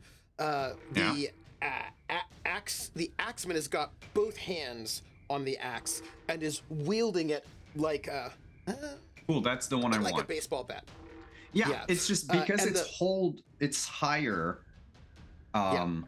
It's going to take just a few fractions of a seconds longer.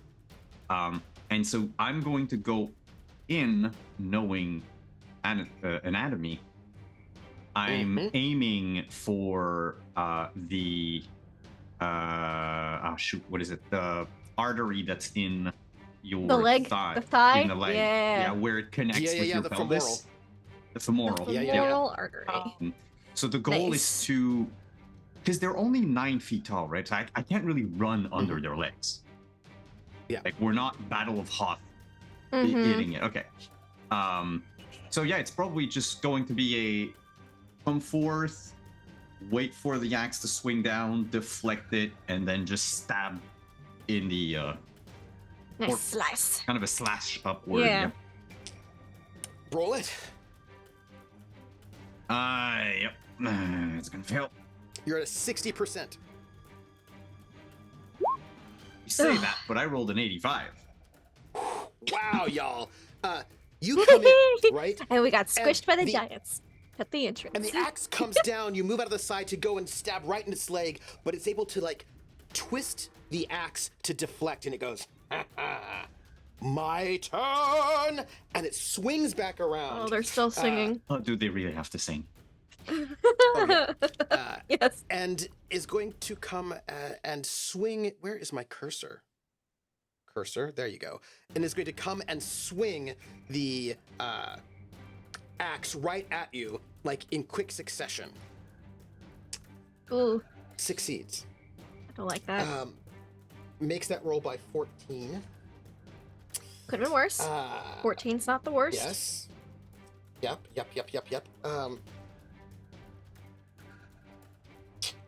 14. Oh, that's nice for it, maybe.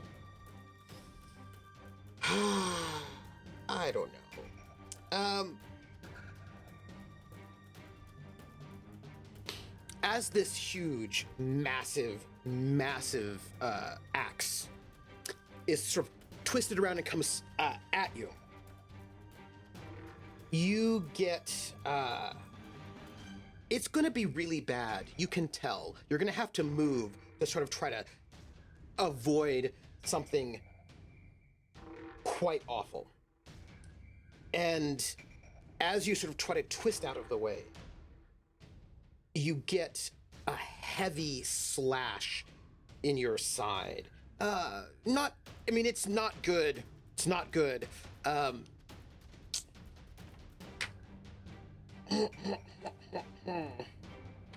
And as the blade hits you and you can feel it bite into your flesh and blood coming to start to stream down your side, you get knocked off of your feet and you are on the ground. This giant, so huge, has hit you hard enough that you are on the ground and in trouble. The swords one. Kingdom for a rifle. The swords giant comes at, let's see, one person. Both of you two didn't seem to do anything to them, but Rocket has the amulet. Since Janet has the amulet, that one is going to go after. Sure Janet. does. Yep. A 6. Oh I wow. rolled very well. As a matter Yes, of you fact. did. That's not did. ideal. Mm-hmm. No. Well, we lived through the first adventure.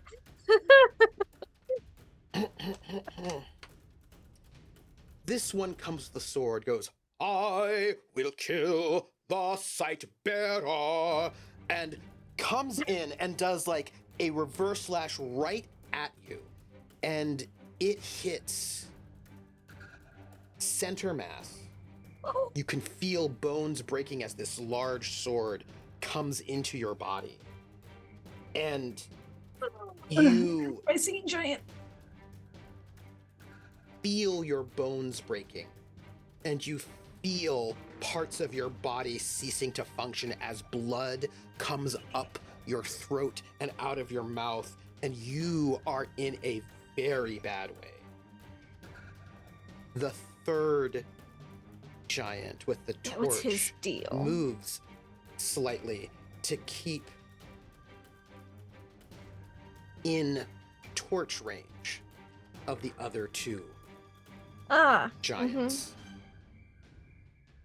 Round 2, we need a D10 for initiative.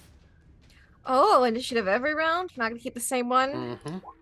I roll a 5. I'll roll it. I'll roll it this time. Go for it. I'm too sick to roll it. 10, baby. You 3 go first. Okay. All Um, right. Bill's on the ground. Yeah. I'm the only one. Janice is really messed up. Okay. Okay. Real okay. messed up. All right. Like, real messed up. We gotta get that 11 torch out of total them, damage. away from them. That being, it being said that I'm real messed up, like, I You're still mean, standing. at this point, a little scratch won't be too bad in the mix. Would I still have it in me to try? Blind the torch guy. That's what I'm thinking. Yes. Yeah, you can but blind you'll the be torch at guy. but you'll be at a reduced chance because you have a critical hit. You know Okay. what? It could be worse. I could be dead. So let's. So you have to roll at 40 rather than 60. for your Yeah. Okay. block. Here we go. I did not do that. Okay. Tell me how come you're not able to do this as you take another small scratch. Well, I'm definitely bleeding out, so I feel like that's going to likely distract from the concentration it might otherwise take Yep. to really Mm-hmm. blind someone with my mind beams. Yes. Yes. Okay. Who's next of you two? Could you describe to me this torch in more detail? Is it just an old school, like, wooden, wrapped with some cloth soaked Yes. in oil kind of torch? Yes. But it's quite large. But it's Because like they're how giants. large? Exactly. Out of curiosity. 1.5 feet? 1.5 feet? Oh, that's not huge. Okay. But it's quite thick. It's girthy. I was you know gonna what say, mean? how girthy is it? I need to know. You know, it's like, you know. It's That like one a- would definitely have a duck cod piece. It's Yeah, absolutely. Uh-huh. it's bad dragon. Girthy. Yes. Oh, that Yes, hyphen yes. dragon. No. Okay.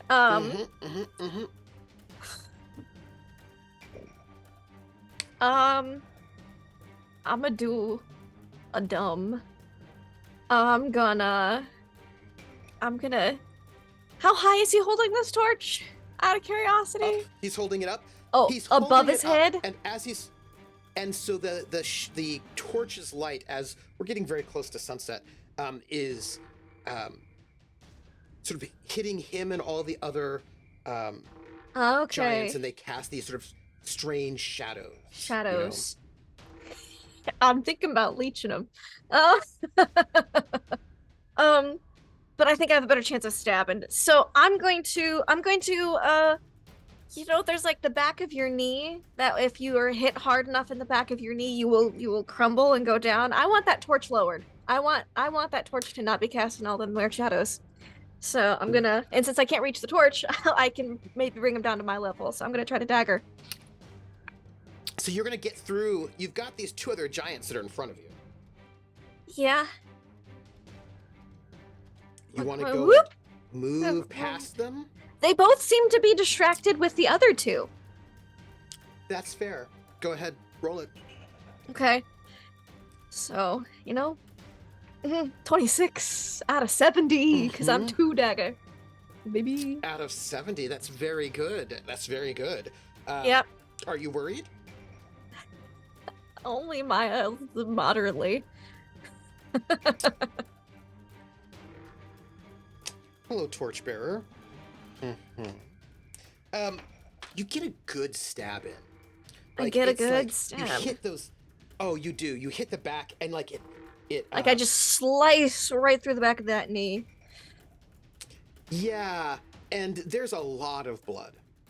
Oh. Not as much as coming. It's coming out color of your is good it? friend. It's a very deep red that feels a Okay. little bit deeper than normal.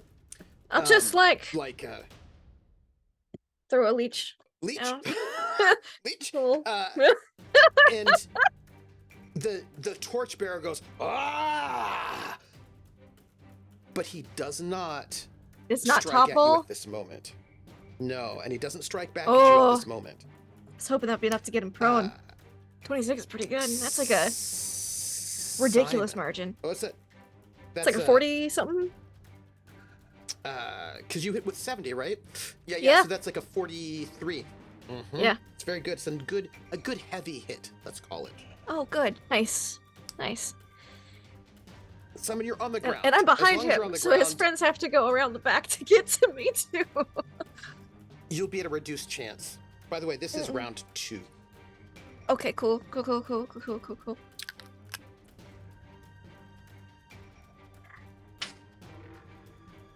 Oh, that was bad. Mm-hmm. I feel like He's getting Janice was up. hurt really badly last time too. Yes. Oh no, the cough was bad.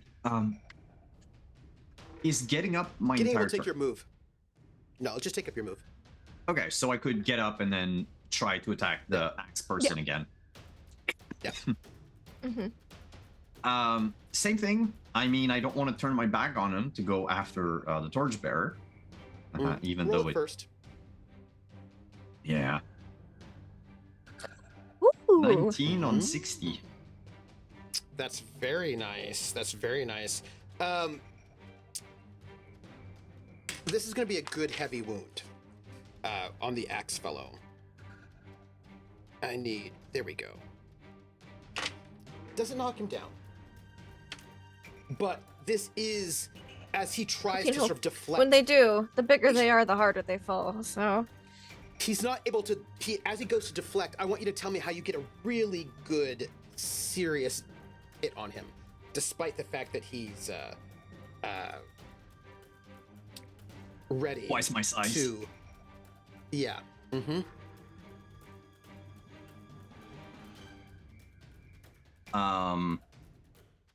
I think that's it for my turn. No, but tell me how you do it. Oh, how I do it. Sorry, I want good coughed descriptions. half of your thing. I was coughing through half of your thing. I think William gets back up, keeping the sword like in between him and the giant as he rolls, stands up, and I think just by virtue of rolling to stand up, he ended up in such an angle that the giant's reflexes weren't quick enough. And I think it will be like a stab in the kidney. ooh, nice. Ooh, nice. Very nice. Like a good foot of blade in the kidneys. Yeah. Because you said it was a good hit, right? It's a nice heavy hit. Yeah. Okay. Yeah. So foot in the kidney. Yeah. Ooh, that makes it their turn, and the guy that just gets stabbed goes and he sort of like moves back, sort of getting the weapon out, and he comes to take this massive swing at you because he is ready. Not singing anymore, is he? Murder you, and he goes and the axe comes up, and with murderous intent comes swing down at Bill Grimm. But after having been stabbed so badly, it does not help, right? he's not able to swing true. Bill, being such a trained swordsman, is able to sort of glide out of the way and set himself up for a good attack. The swords one has the glint of murder in his eye, and he sings. We have been tasked with killing the sight bearers, and we shall be victorious. And he swings at our dearest, most lovely witch to murder.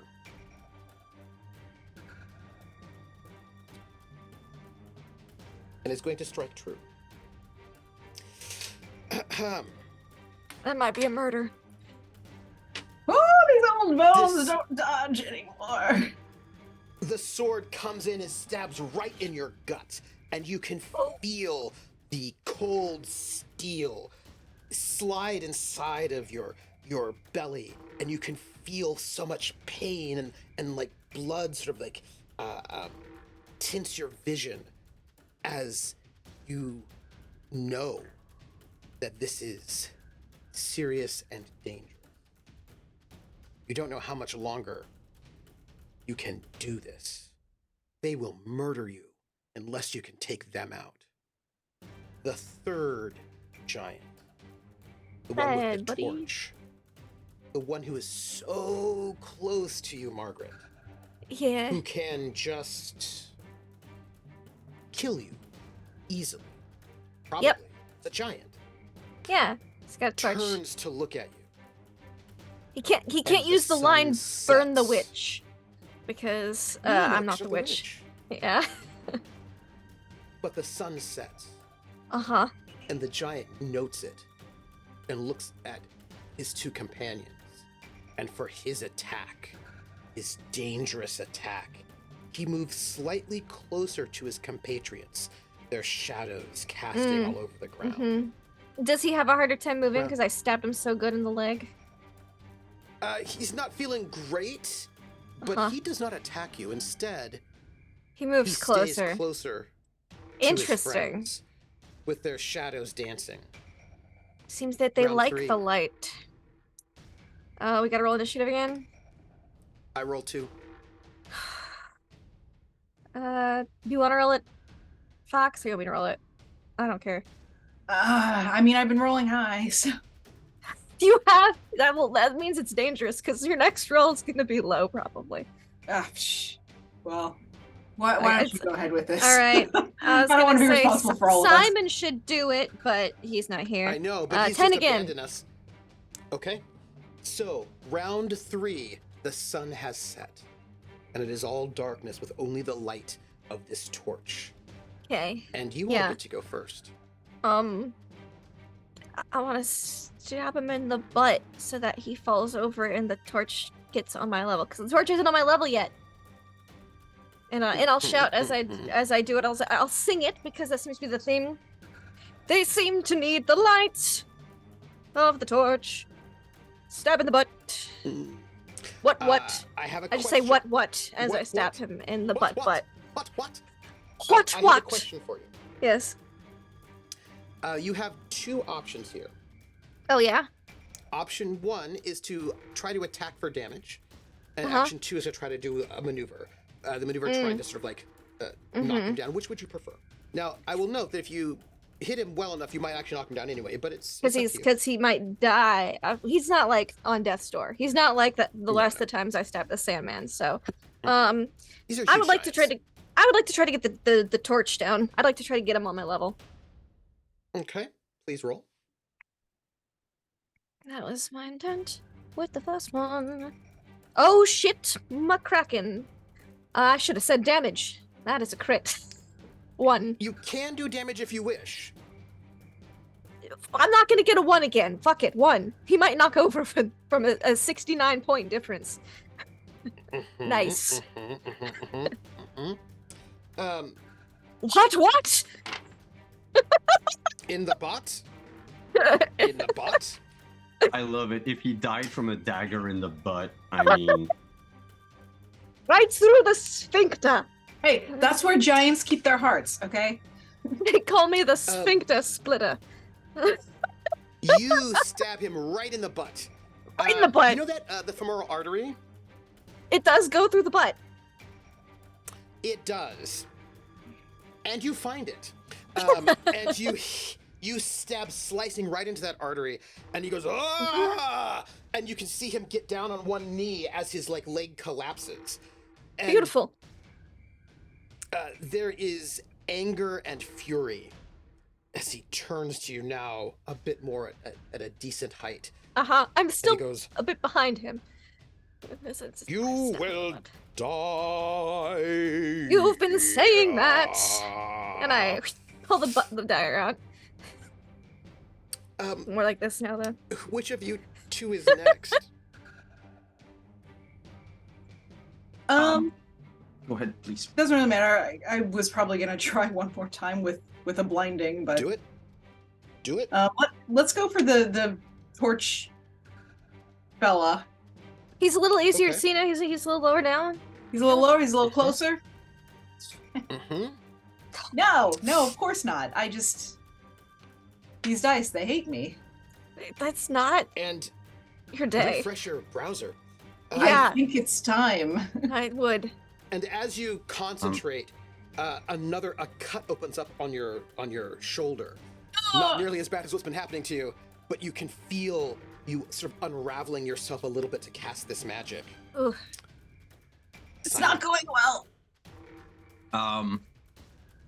Okay.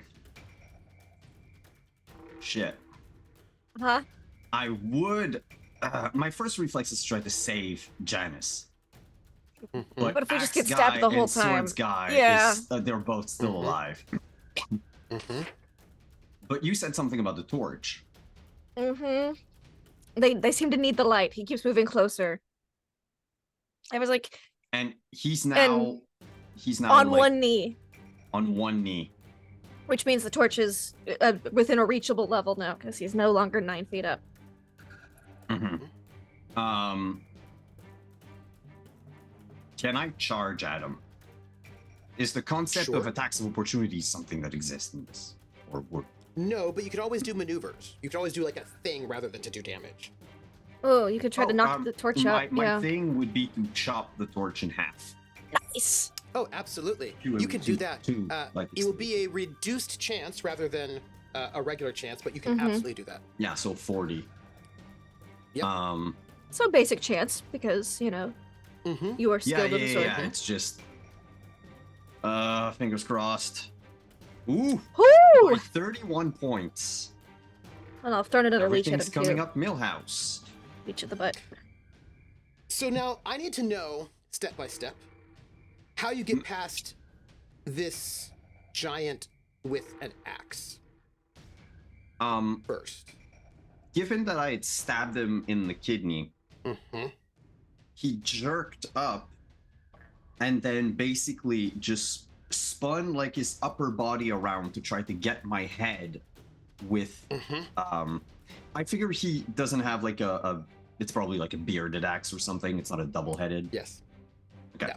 So like with one side of the blade turns around, but snap, he turns.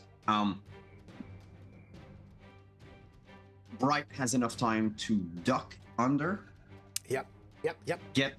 get the sword out, run, Naruto run up to No, he got even The closer, kneeling so it's giant. not far. oh yeah. yeah, it's Yeah. like a few steps. So basically just You just sidestep and then whoosh.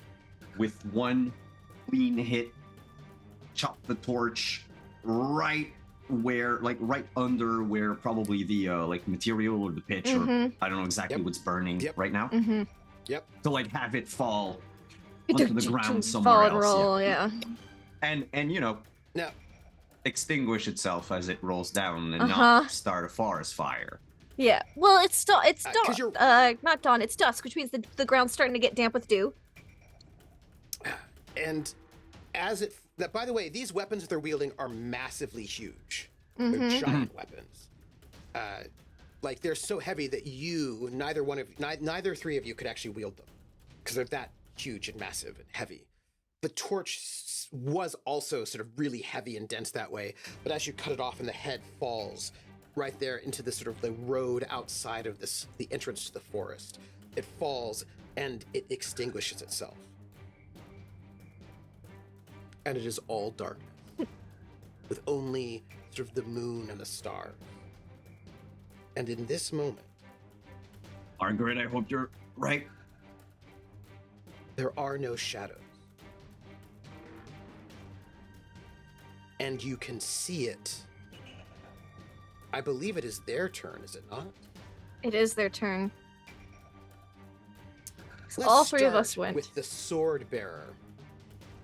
The one that is looming 9 foot tall and above Janice. With its huge, massive sword. Janice, you've been injured. You've injured yourself to cast this magic. And this giant, 9 foot tall, no injuries at all, sneers, knowing that he has you right in his sights, and there is nothing that you can do to stop him. And soon he will fulfill his mission and kill the Sightbearer and take that amulet back, the Prophet of Darkness. Nothing can stop him now. And as he begins, he raises up this sword, massive, gleaming, covered in your blood. The torch goes out, and all the shadows cease to be. The giant casts no shadow, and just as he begins, he rears back with this sword. He begins to shrink from 9 foot to 8 foot to 7 foot to 6 foot to 5, 4. And as he shrinks with this sword reaching back, he can no longer wield this heavy, massive giant-sized weapon. And it slides right off from behind him. And he Does it comes squish forward him? with nothing in his hand. No, because it goes like behind him. And Okay. he comes forward with nothing in his hands. And the axe wielder, which had just been like ran around, comes and he turns, like he is not doing well, but he tries to turn around to get this axe. And as he tries to move, he himself also begins to just shrink. And his hands leave the axe as it just digs into the dirt. And the torchbearer on one knee shrinks down to the size of a regular human. Just with this half bit of torch on him and nothing else. Serious And butt injury. He's He's butthurt about it, serious. I bet. He is. And just regular sized giants. They're not even giants anymore. They're just regular sized people. Their armor hanging loosely on them as they have shrunk. They see this, which is very disturbing and distressing to them. They're upset. And so the two who had the weapons run. They Stab him right. run off into the forest. The one with the torch would like to run, but is having a hard time doing that. And so just kind of starts crawling towards the forest. Oh no. Slowly. No. This is It's- Margaret yeah. chooses violence Ross. He's not getting away. I'm gonna just roll that initiative one more time. For our 4th round, I get an 8. Oh, okay. I finally rolled decently for this guy, but no. Okay. The big two huge giants dissipate into the forest. They make it inside. You cannot see where they go. But they are clearly filled with terror and fear. You do not get the sense they're going to try to ambush you. You get the sense they're trying to leave as quickly as possible. And the other one, the one who's been butthurt, you know? What? He's quite butthurt. He's quite butthurt.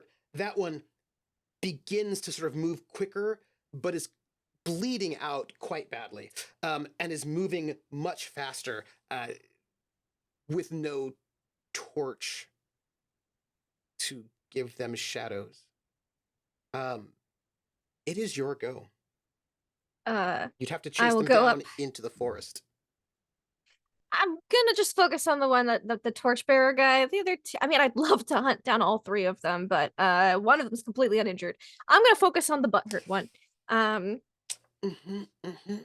just tell us, you will, what do you know of the Prophet of Darkness? And I hold a dagger up to his throat.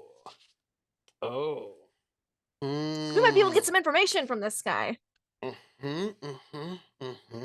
And I'll let Dr. Bright tend to Janice. Or Bill Grimm, the pilgrim. Yeah. No, that's only if we need to access someone else. Yeah. What exactly? Give me exactly your question. Tell us everything you know of the Prophet of Darkness. And this one, blood coming out of his mouth, says, "The prophet." Well, he's just the prophet. He lives across a black desert in the north, in a strange, large building with many strange devices that move. We don't know more of that, but the Prophet of Darkness fears the sight bearers because they may bring sight to all normal humans.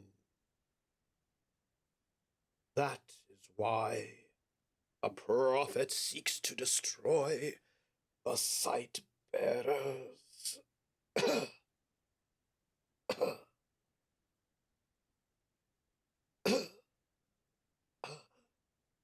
And more blood tumbles out of its mouth. And if that's all he seems to know, then I'll just put him out of his misery. I didn't say that, but that's what you knew about the prophet. It doesn't look like he's gonna last much longer anyway with all that blood. Yeah. I guess I'll just look over my shoulder. Anything you'd like to add, Bill? Spare me! Bill is probably already Elbow deep. elbow deep in Janice, trying to get all the wounds to close. The phrasing. I know. And in public. I set you up for that one. Yeah. And in public. Yep. I think when you ask him anything to add, he'll just go, "God damn it, throw me some leeches."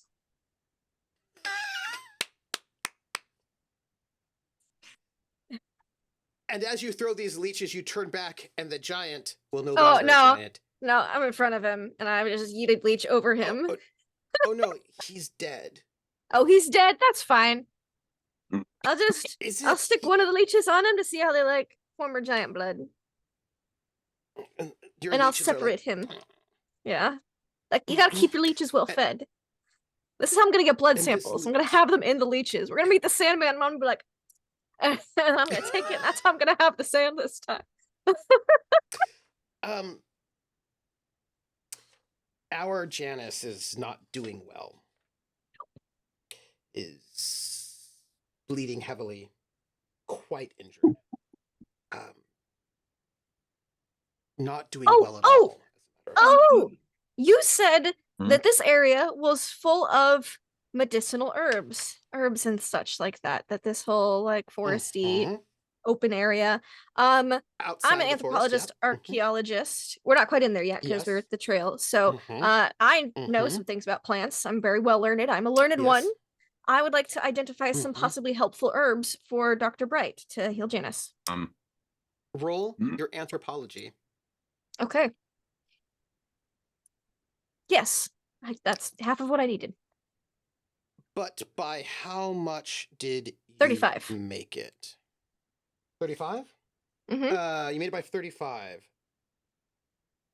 That is a plus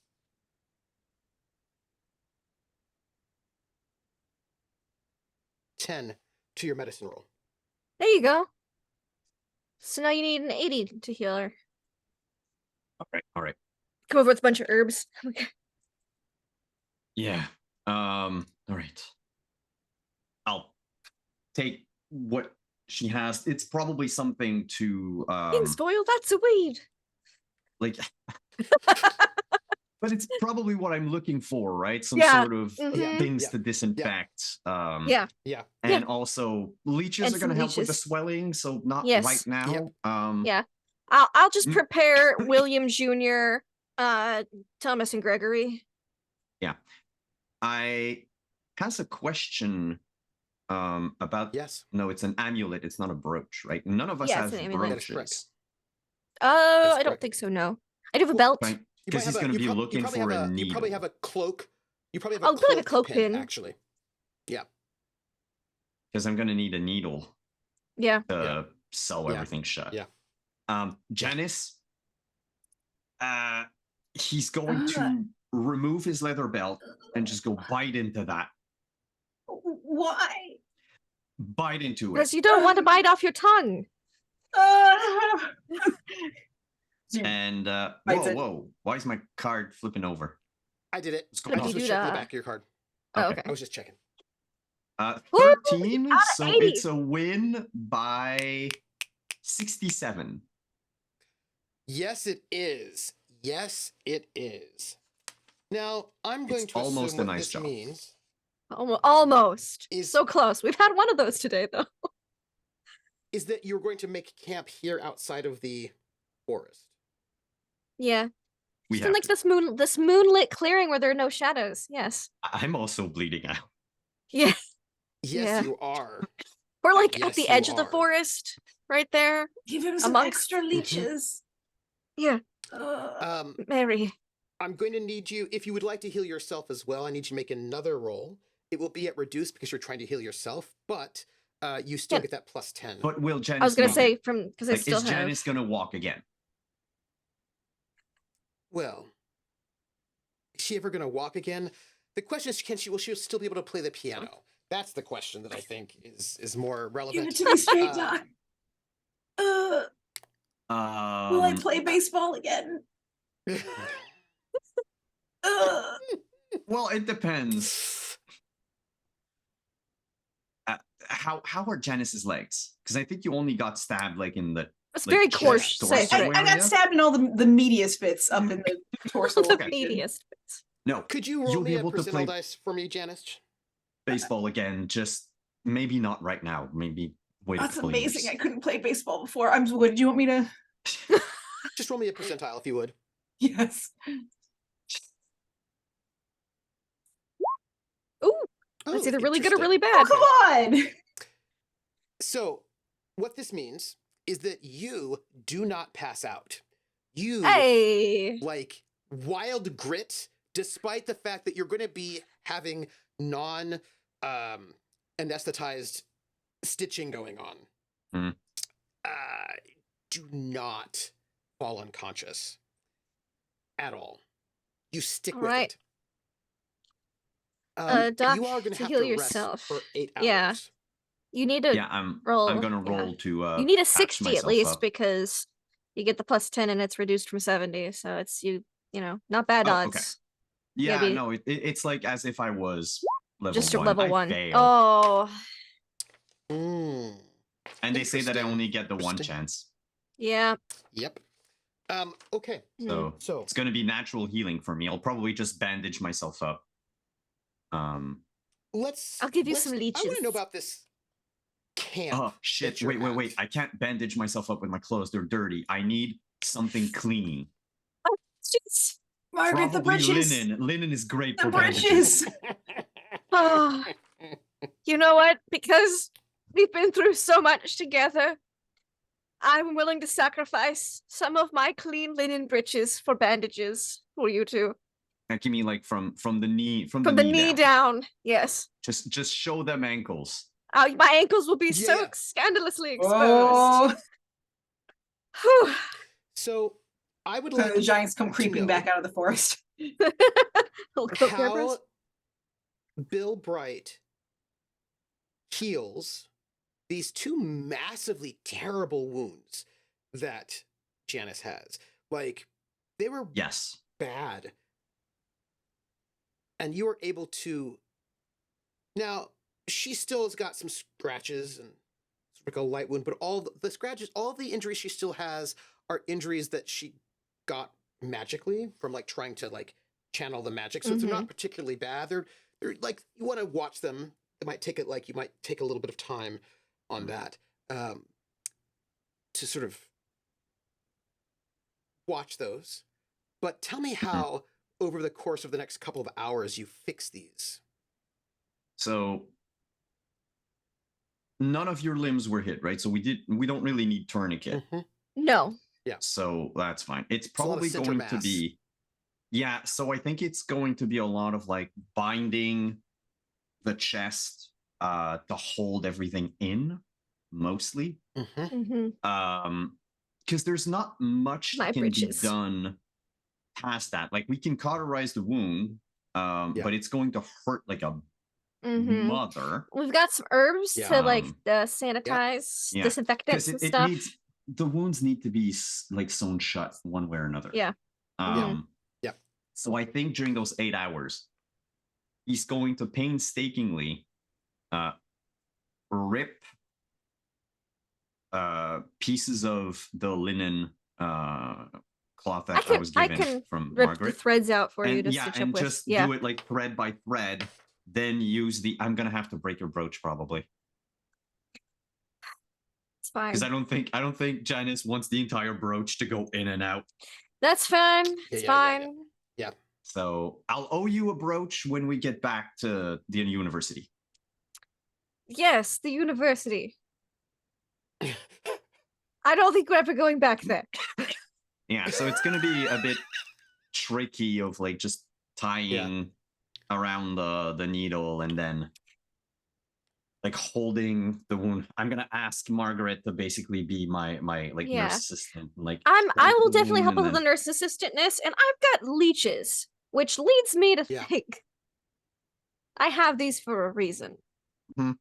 Maybe we still have skills yet to uncover. Yeah, I mean, while you're helping me, do you? I'm wondering if something? it's possibly either a medical skill, leech whisperer, leech. My precious, you will help heal. You the witch. feel. How's the blood?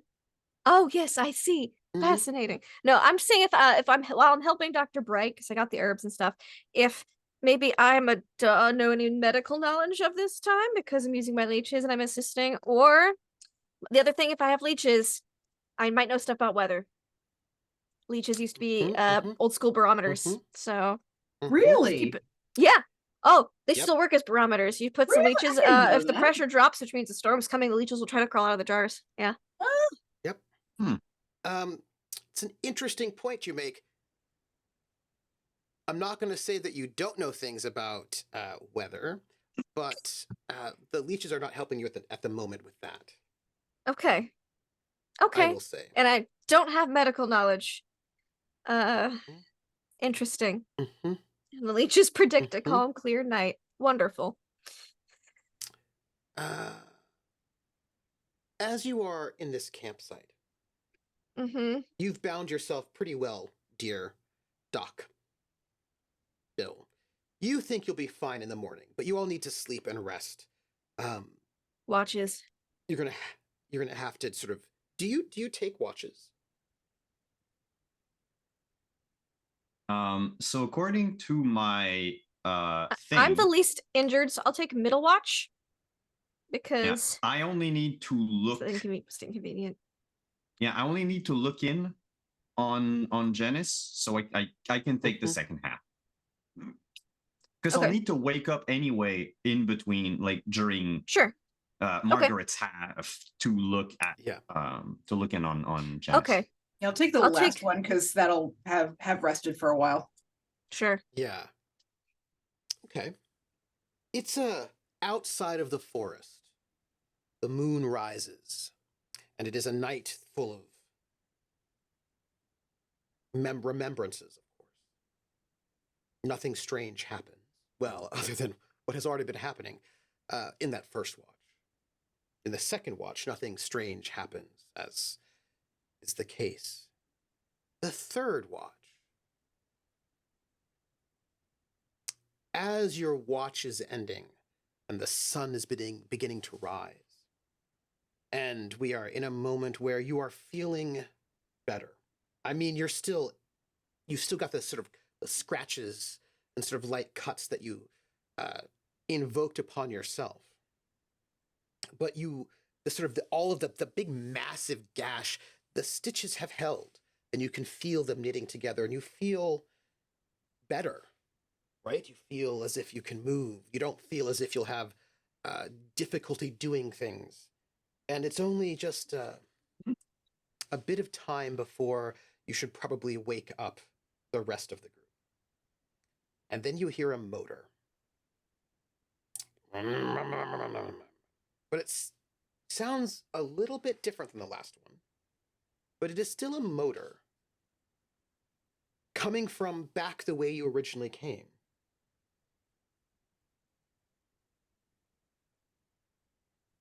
I'd know the sound of a motor anywhere. Yeah, you would. That is true. That is true. Do I recognize the sound of this motor? Give me your stunt driving roll, why don't you? Yeah, out of everyone in this group, it's you who knows motors. By the way, it doesn't matter to me if you fail or succeed. You're going to succeed. I just want to know how well you succeed, if that makes any sense. Yes. Okay. Ish. So you're going to get some stuff, but not all of it. What you're hearing is this is a car. This is the motor of a car. It's not a high-end car. It's not something fancy.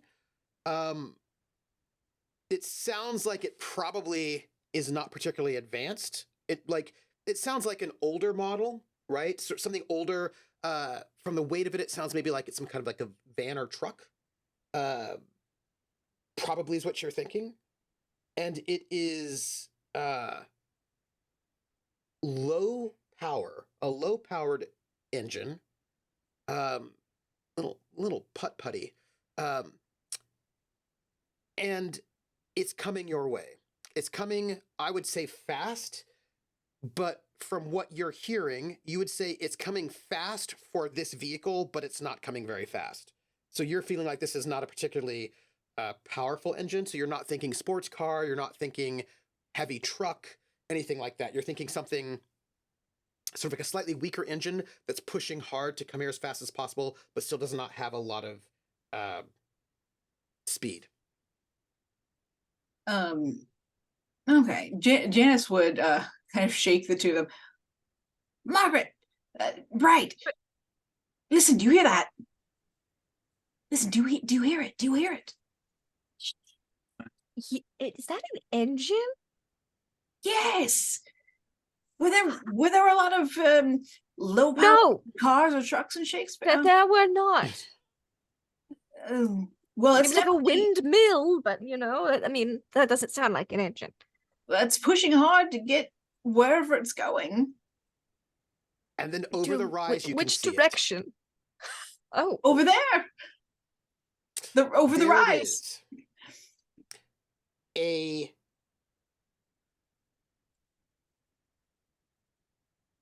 red, white, and blue panel truck. Oh, no. Drives up. America. Sure. And it has got the symbol Also of the U.S. UK. Post Office. What? The U.S. Post Office? The U.S. Post Office. Oh, no. Janice, you're going to guess 1950s? Like maybe like a late 50s U.S. postal mail van.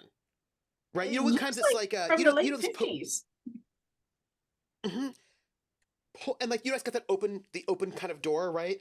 Pulls up and kind of like skids to a stop, and you can hear Janice, the driver, you can hear the driver because the driver is sort of singing to herself a little bit.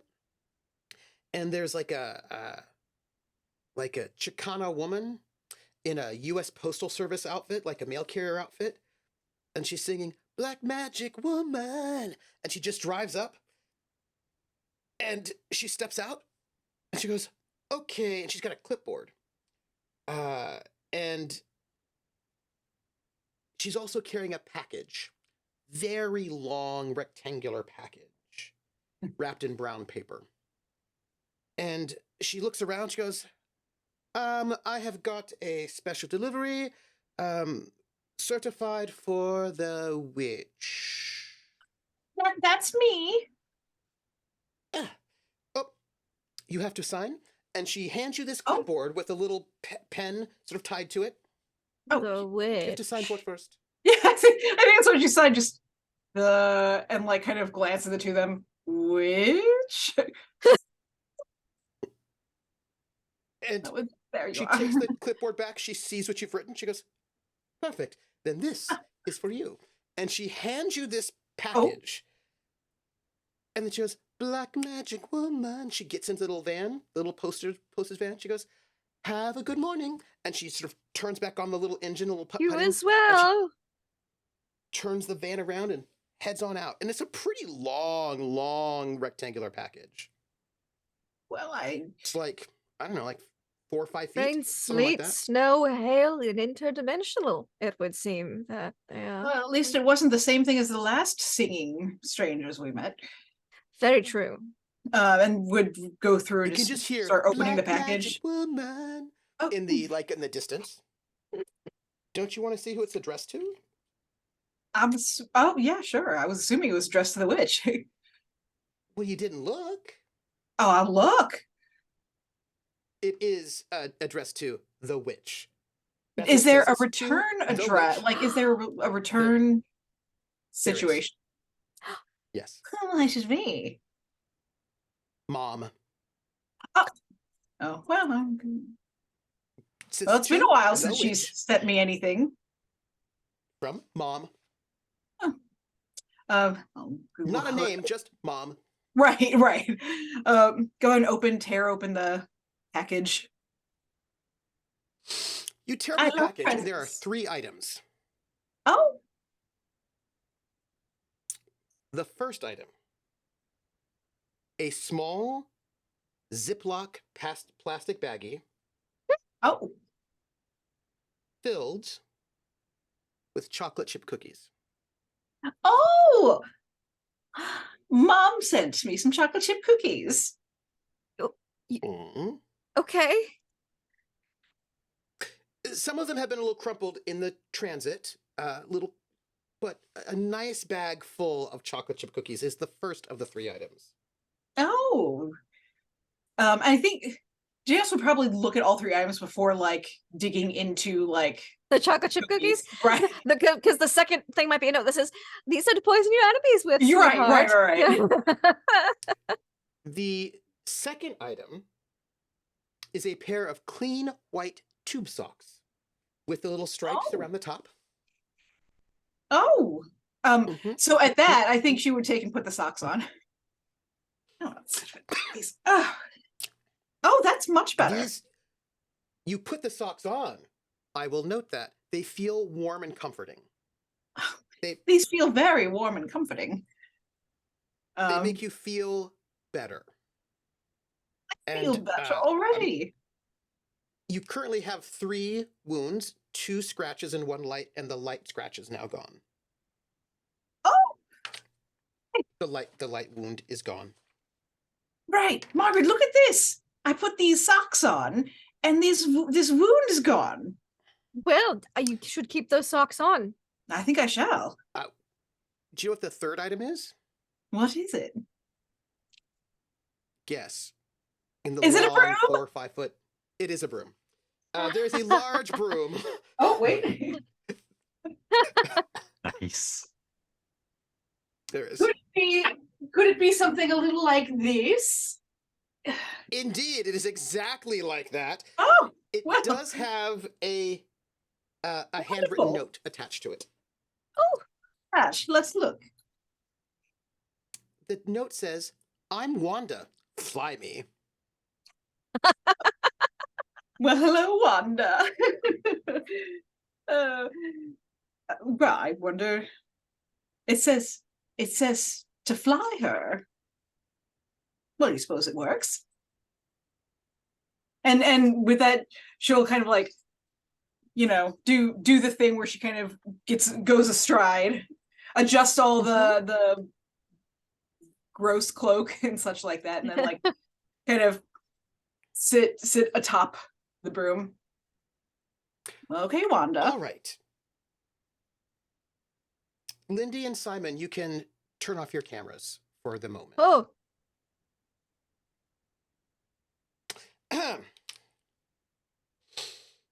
Rockhead, as you sit astride this broom, it perks to life, and Wanda takes off into the sky. Oh my goodness! And oh yes, and as it takes off into the sky, an oval portal opens up in the sky. The sky itself just cracks open, and there's this oval portal. And without your ability to say so, the wand swooshes through this portal, and our dear Bill and Margaret can no longer see you as Wanda flies you through this Rip. portal, and you are gone. They do not see you. Janice, you know how you're a good stunt driver? This is exciting. This is fast, it's thrilling, it is just like moving, and you see this, the broom takes you to some other place. You're seeing a sparkling countryside. It seems like to be a different countryside than you were at before. And it unfolds, and you're zooming faster than you can imagine. And after, I don't know, some time, you can't tell how long, the broom just slows and then starts descending. And it comes to rest on this large area neatly paved with gold bricks. Oh. And it's this, you look like you're like on the foundation of like maybe like a house or something with this yellow brick path. And Wanda sort of like sits you down right there as if this is where you're supposed to be. Well, thank you, Wanda. And then you notice it.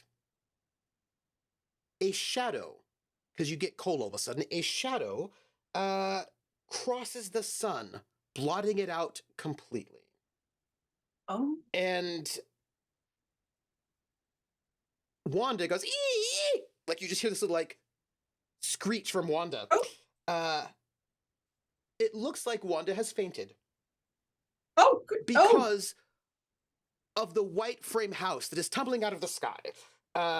Chimney over stoop.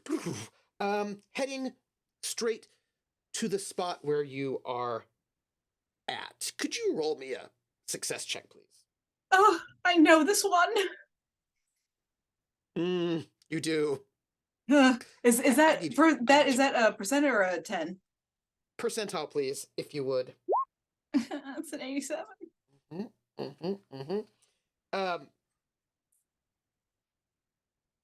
You needed far less than that. And I'm sure I did. Crashes upon you. Just, you can see it. It's so fast. It's coming out of nowhere. And bam! The house hits you, knocking you down. Probably you'd be dead, you imagine. But you find yourself on the floor of a kitchen inside of the house. The floor itself is no longer damaged. But it has split open to allow you inside, I suppose. And the house is sparsely furnished. Not a lot of furniture in here. But it seems to you like a 1950s American-style suburban house. It's what you get. There's like the nice, what's the word? Linoleum floors, right? The linoleum tile floors. sort of like a lot of that sort of checkerboard pattern towels, right? You've got this sort of kitchen there. There is other stuff in the kitchen besides just like this. There is a large pot, sort of cauldron-esque pot on this gas stove. And there are also 2 women there. They're dressed much like you, with long noses with warts on them. And they are around this pot on the stove. And they are chanting around it. They're chanting, double, double, toil and trouble, fire, brew, and cauldron bubble. And then one of them, in their coughing, just turns on the gas flame. With the gas, they just turn the dial and goes, modern magic. Because normally you'd have to, like, I don't know, cast a spell to turn on the, but just turn on the, just that's it. Oh, that and is as they turned on, handy. they left. Oh, and they turn and they see you. Oh, sister. Oh, it is so good to see you. Welcome home. It is so nice. Did you get rid of the Prophet of Darkness? I am working on it. What? Well, you see, there were these giants, and they were very tall, and one stabbed me multiple times. Ooh, well, you know, dearie, that we will never get into Macbeth while he's around. We're stuck here, so you've got to destroy him. Ooh, you hear? You have to, or else we'll be stuck here never getting into Macbeth. Oh, well, of course, it's on the top of my to-do list. Oh, well, good. Would you like some soup? I was wondering what you're cooking in there.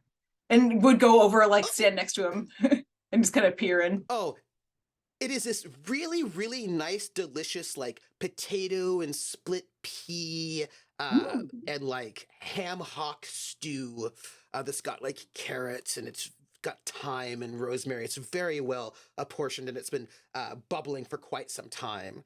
Would you like a cup? You know I would. You know, it's one of my favorites. Oh, good. And they sort of get these wooden bowls, right? And they sort of pull out this ladle and they give you a ladle of soup. Oh, dearie, you have to kill the Prophet of Darkness or we'll be stuck here forever. Well, of course. Just out of curiosity, for my own knowledge, is there any sort of advice, maybe? Just because I ran into some trouble last time, and I just want to make sure to succeed the next time I go over. Well, success is important, dearie, after all. Ooh, well, where are you at, then? How far have you gotten? Well, we did well. Rather, my companions defeated the giants, and so we're at the forest. The forest. We're at the forest. Oh, the forest. Well, in that case, yes. The forest. That is the forest of the children. That is something we can tell you about. It's where all the little ones come and play. Yes, or at least they used to. Well, before the normal men in your land went blind. Well, the prophet might know if they still come. One moment. And the 2 sisters, and like one of them like goes and passes by you, right? One of them hands you this wonderful bowl of soup, and the other one passes by you and like just pats you on the shoulder in that kind of sisterly way, as if you've known each other for ages, and goes over to the little table in the kitchen and pulls off like a little blanket, little like a towel, you know, like the kind of like linen cloth that you would have, kitchen towel sort of a thing. And there's this crystal ball there, and goes, "Let me look, let me see." And she peers in. Oh, are those your friends? Oh, they look different. They this time, are. don't they? Yes. Look, and you peer in. You can see. We're just eating all the chocolate chip cookies because she didn't take them with her. No. No, wait, hang on. I'm with you. I'm here. Okay. Yes. And you see them, and you can see the foresters. Oh, yes, they look different this time. Well, in the appearance. Well, my dear, all the people of this land have gone blind, haven't they? Yes, it looks as if the children will still come out to play in the forest. Oh, you might want to watch out for that. Yeah, it sounds ominous. Oh, it is indeed. They're not fun at all. So, Oh. watch out for that, my dear. What's the best way around these children? You just knock them over, or? Oh, no, no. They're made of shadow. You can't just knock them over. Oh. Don't let them touch you. Oh. That's bad. Well, Yes. is Though they do like hugs. I don't know that I like that. No, you wouldn't.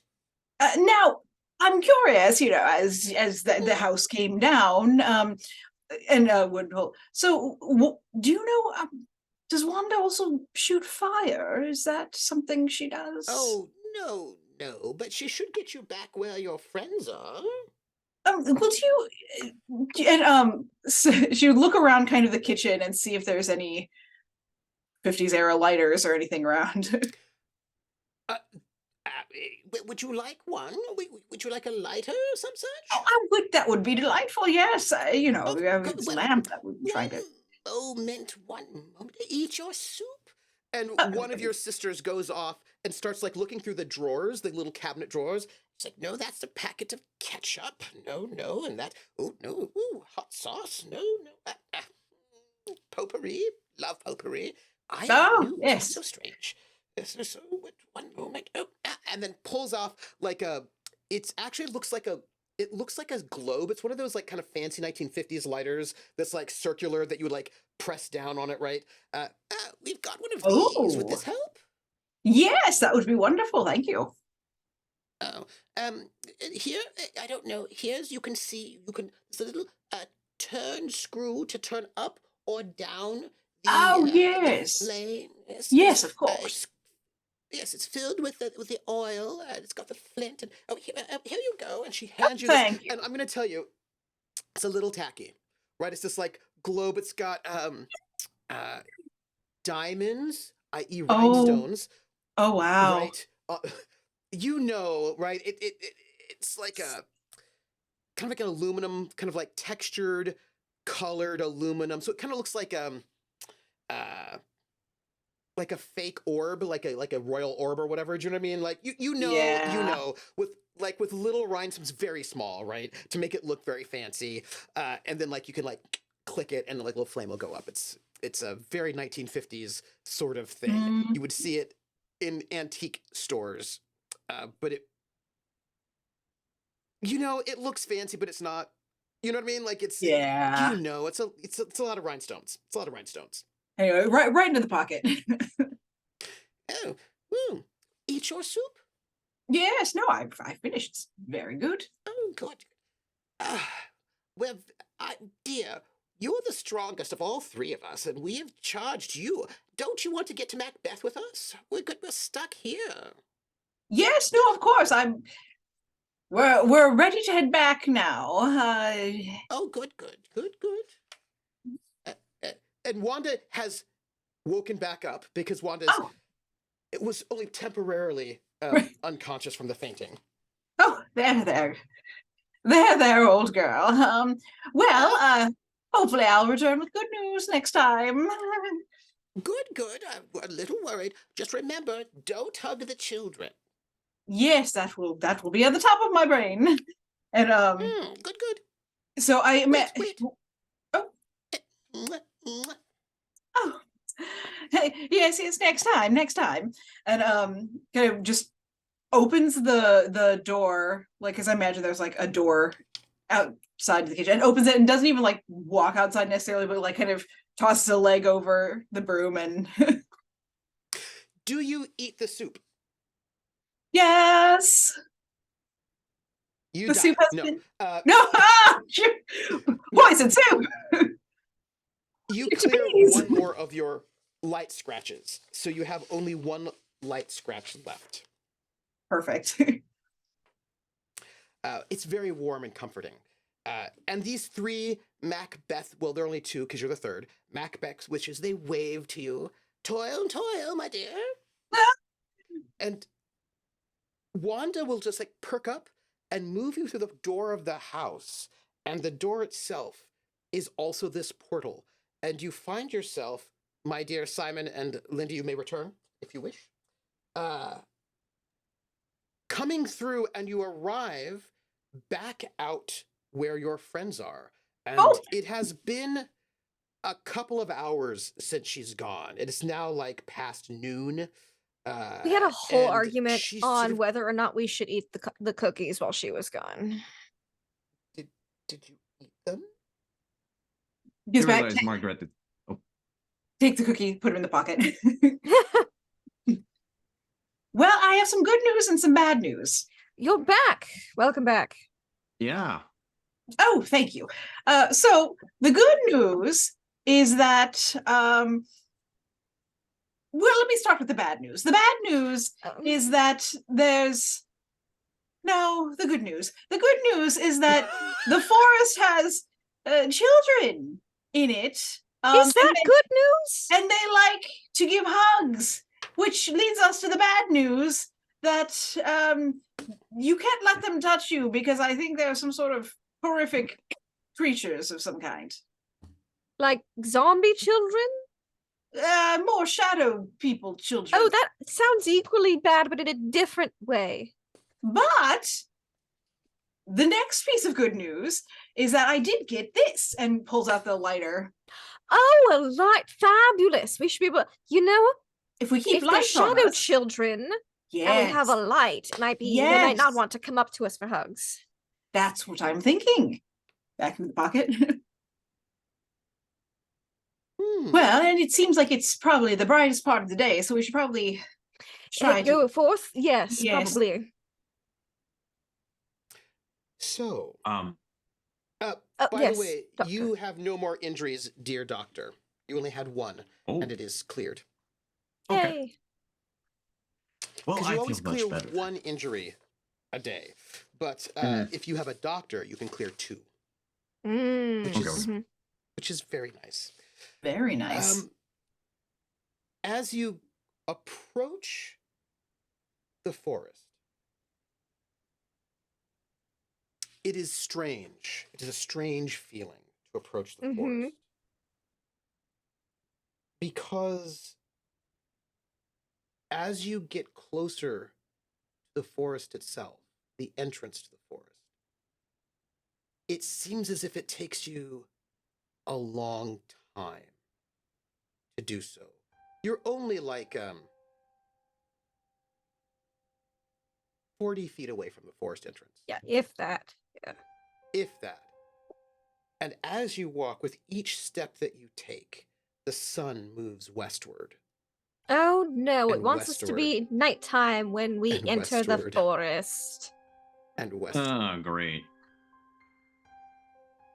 And each step, it gets darker and darker. Good to Until try something. I tried rolling. Yes.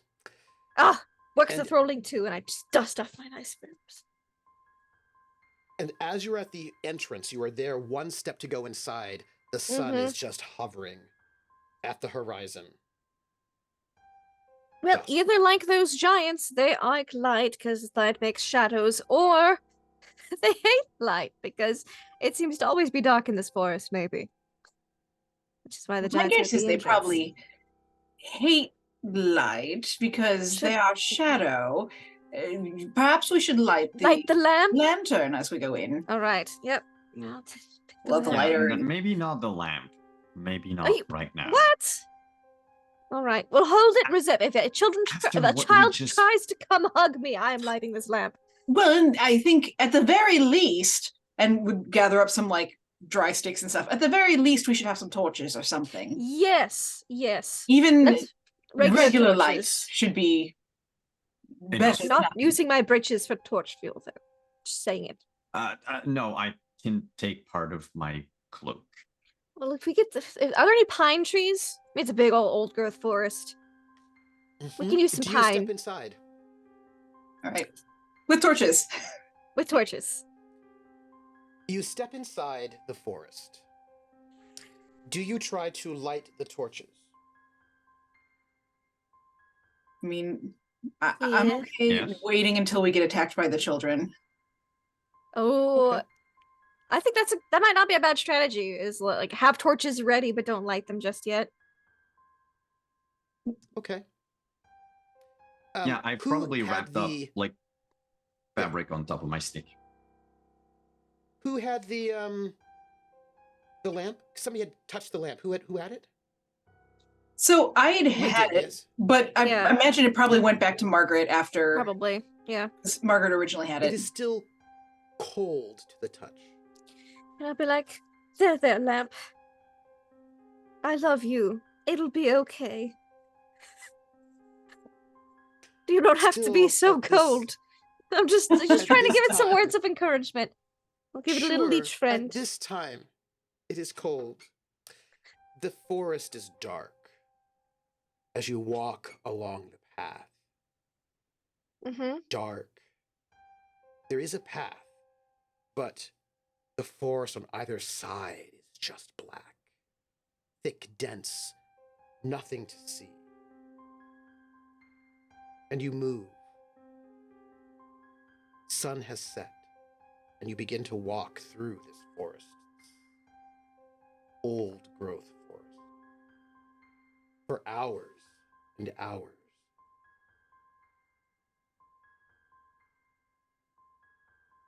More hours. You don't know how long this forest is.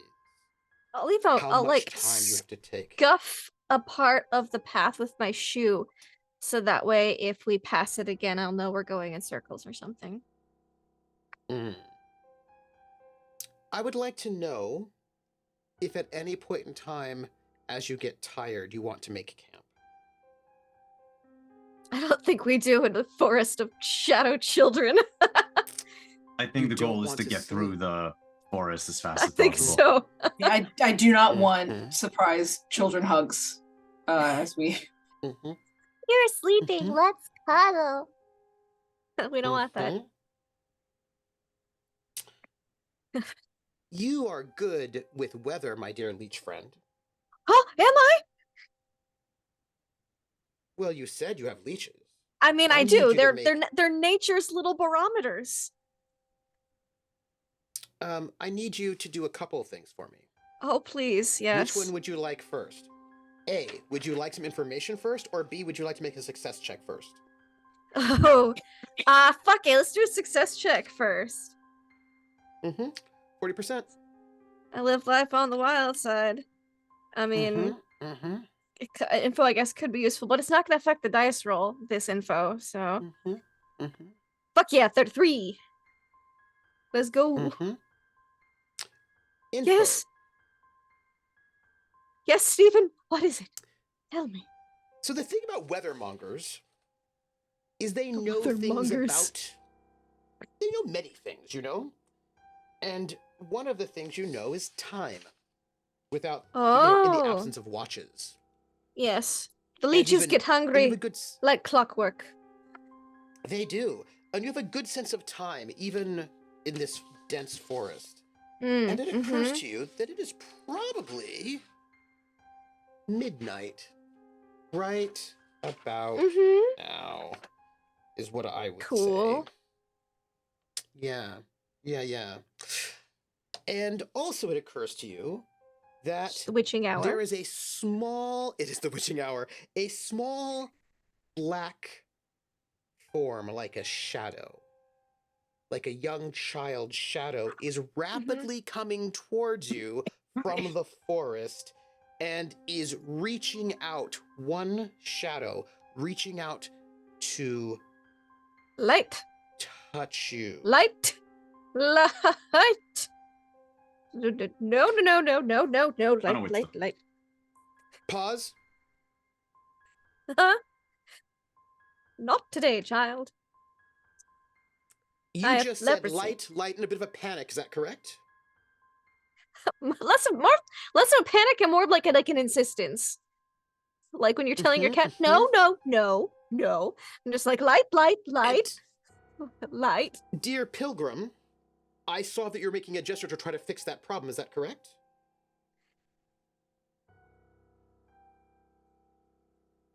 He's muted. muted, but he's saying, My bad. yes, I- that is my job. Yes, but I just realized I do not have the lighter. I have a torch. But you know that you say that. However, Oh I would my like to give gosh. you What? your next skill card. You're a cleric. You can cast light, my friend. Magic Wait, missile! Magic Wait. missile! my last 2 rounds. What? Would you read out the Create other skill light. as you realize, as you're getting this, you don't have a lighter, and you're getting this insistence, like light, light. Light, Read it to light. me. What the Stage fuck? left.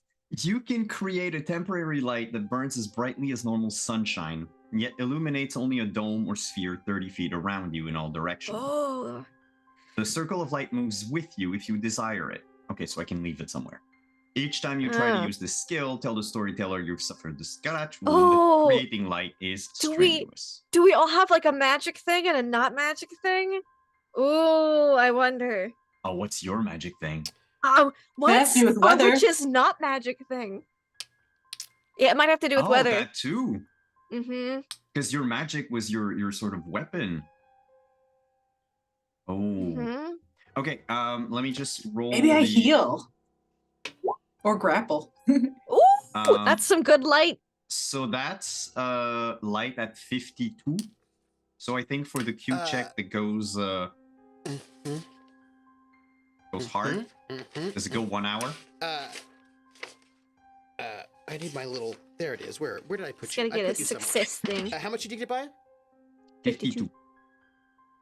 Oh, that's a critical success. We get an hour of light. We get an hour of light, and I get a Hell yeah. scratch. Yeah, I- but I an will hour give is you that great. scratch. That's so good. An hour is really good, as a matter of fact, for reasons. What is So- going on? Shadow children. Describe The shadow it. children have fun. I think Describe he to just me made how this happened. So as Margaret goes light, light, light, Light. Bright has the oh my god, my name is Bright and I do light. You're I light fucking bright. suck. I whack Margaret with my torch. No, but like as you say, light, light, light, you know, I mimic the movement of a lighter, probably turning to Oh, Janice, Janice. holding my torch and making the lighter movement, and then all of a sudden it's just daytime. What the heck, Bright? What did you just do? Dad, I don't know. Aren't you the magic person? my Give eyes us are a glued on the warning! shadow child. Glued on the shadow child. And I The shadow Margaret child- asked for light. Was right up. Was like just about to hug you. This sort of thing, and as the light emerges from Bill Bright / Grim, the shadow child just like shrinks away, like in rapidly, Good just as fast as it going. came. Right? Just Your torch is potent. That's not a torch. The fuck? I mean, forsooth. Ah. Are you glowing? And I think the light probably came out from my hand. The hand, yeah. yeah. Yeah. So I'm just like I'll try to shake it off. Don't get rid of the light. I think we need that. You keep it on. Yeah, so as he shakes off Wait, his hand, like so basically the There's dome this would game called probably move. D&D. I think you're a cleric. Cast I light. told you earlier, Margaret, I am not one for role playing. Well, I don't think you have much of a choice. I have no idea what any of this is. Oh, Let's Margaret- power walk through while we have this light. Casablanca Yes. was already. but also, Margaret, that means you likely have a power too. You make people go blind. You have light. What? I don't even know. Well, I'm wearing an eye patch, so Got- it makes sense. got I have something to do wizard, with eyes. Cleric. You Just have. going to nerd D&D knowledge from the 80s. Let's see. Please You do have not say fire. leeches. Do you have leech powers? I think they're just cute. Oh. Can you speak to animals? Is that your power? Well, I've been talking to them this whole time and they've not said a word back. Maybe they just don't have a So- lot to say. I imagine leeches will have quite a lot to say. Yeah. What else? Leeches aside from- barometers. Hmm. They do more than I'm gonna just say that suck. that critical success was very important. Oh, More important. 12 than you rounds will know. versus an hour. Yeah. But imagine Okay, like cool, this cool. renewed light, we are power Cool. walking because we can see a lot better. And we're just like going fast. Cardio. As you're walking, it says right Jogging? here at 12:30 a.m. As you're walking, at 12:30 a.m., you can hear this sort of chittering, sort of like la la la la la. How's y'all's la, cardio? la. I feel like we And should move you faster. Getting better. see 6 of these shadow children come to converge upon you, but they are held off by the light. Oh, But you can see them. 6 of Mhm. them. First time at midnight there was 1. At 12:30 a.m. there are Oh. 6 of them. And they just sort of like hover. And one of them tries to put its hand, and as it does, it pulls back. Sort of held back by the light. And they dissipate Jogging. back. I think we should go and make it to a jog. Jog? Yeah, that seems jog. good. I like the sounds of that. So long as the stitches hold. Yeah, I seem to be doing very well. I had some soup. And you can hear something. It's a voice. And bells. And giggling. Oh, Mr. Jester, I hope you enjoy a jog as Oh, we are not no. slowing down. You don't see him, but you just hear him say, "Bring sight to the one who is truly blind. Journey where the darkest of shadows climb."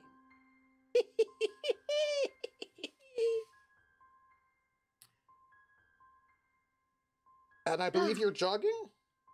Yes.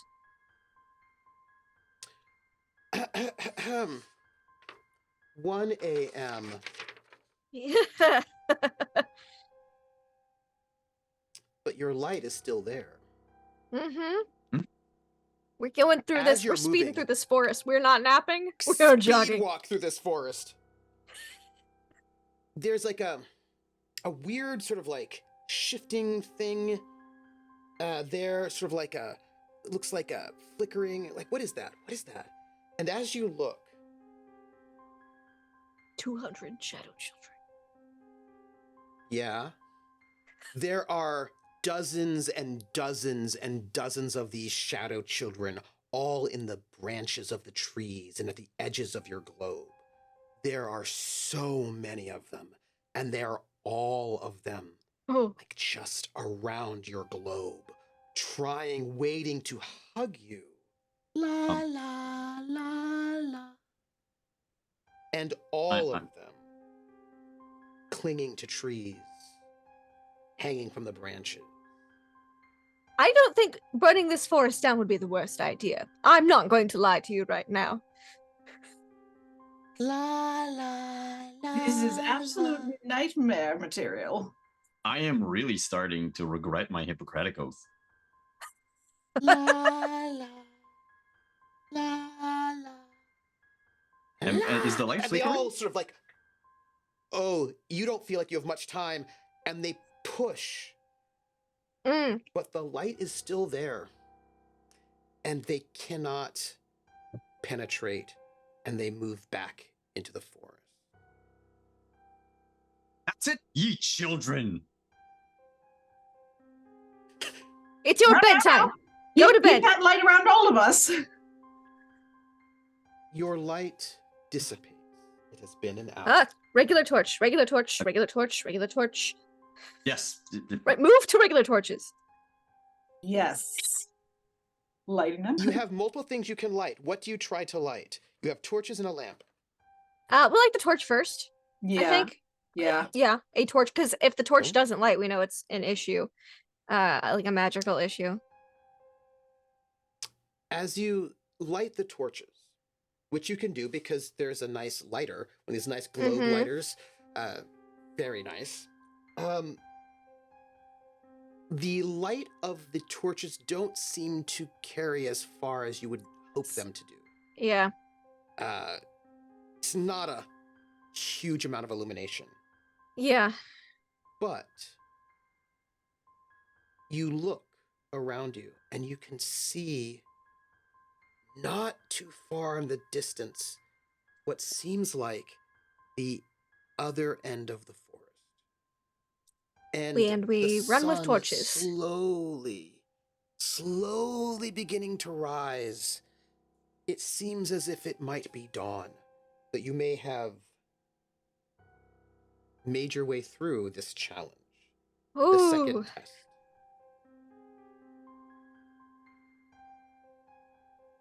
Do you leave Yes. the forest? Mm-hmm.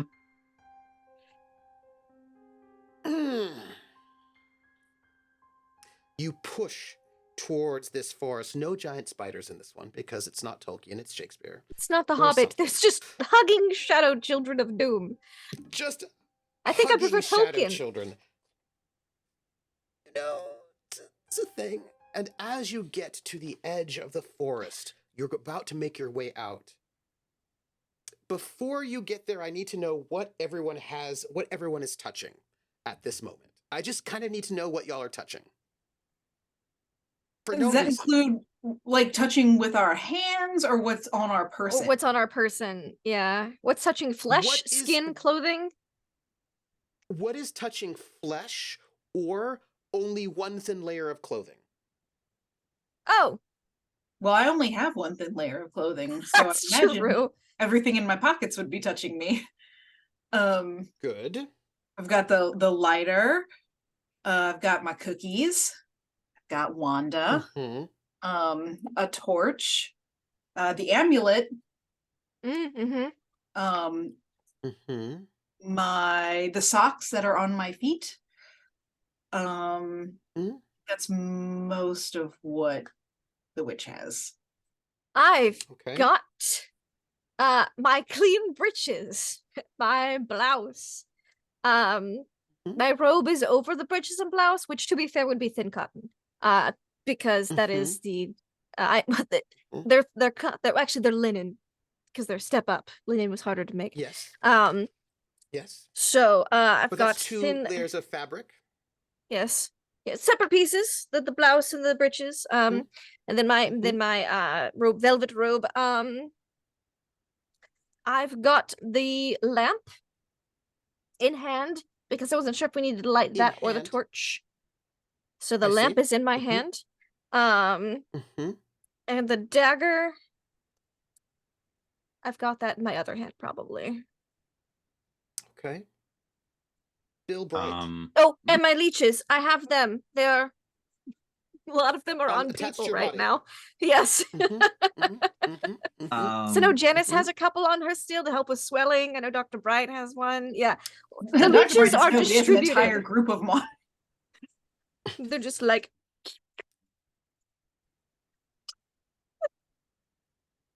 Just dangling. just dangling. Just little dangle buddies. But also they're probably full of like blood. So they're not like thin Yep. leeches, they're like fat leeches. Yeah. Um So touching me aside from my clothes, like directly the tunic, the breeches, and the shoes. The cloak is over the tunic. Oh, and I have a That's hat. just one layer, right? The belt with the scabbard and the sword. I'm also holding my walking stick now / torch. Nice. The map of Halaal is in my that I have on me, or pocket, I guess, because we said we have pockets. Yep. And I do believe that's all that I have. Yeah. The only things I guess that aren't really close to me would be my belt because it's outside of the velvet layer, which would have the sack of meat because my dagger's not currently on my belt right now. Okay. You step out of the forest, out of the break, continue on. In the early dawn, the sun rises to illuminate what lies before you.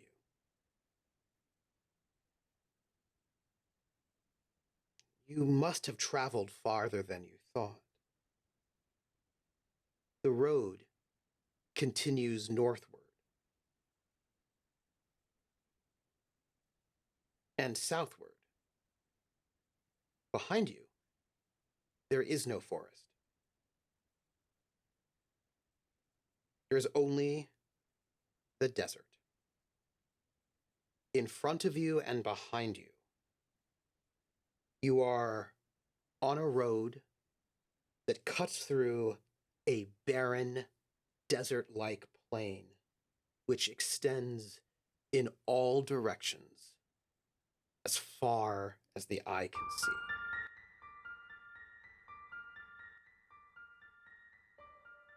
The forest has disappeared. The desert that remains is not yellow or white.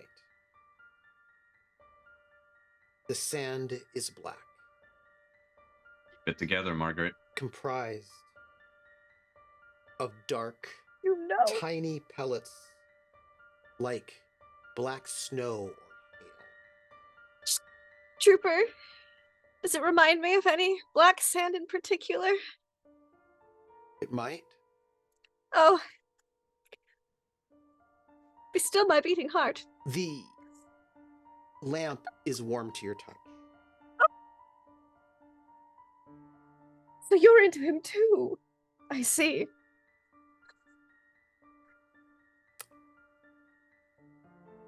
Janice.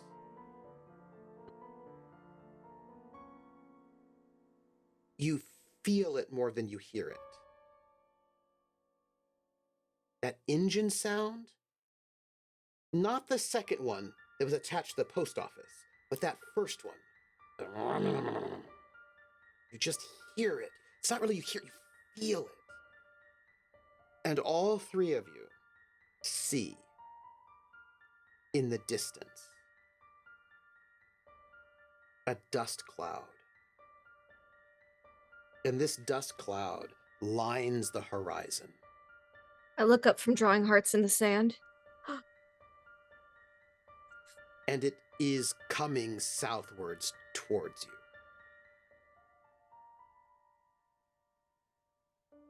Is everyone seeing this?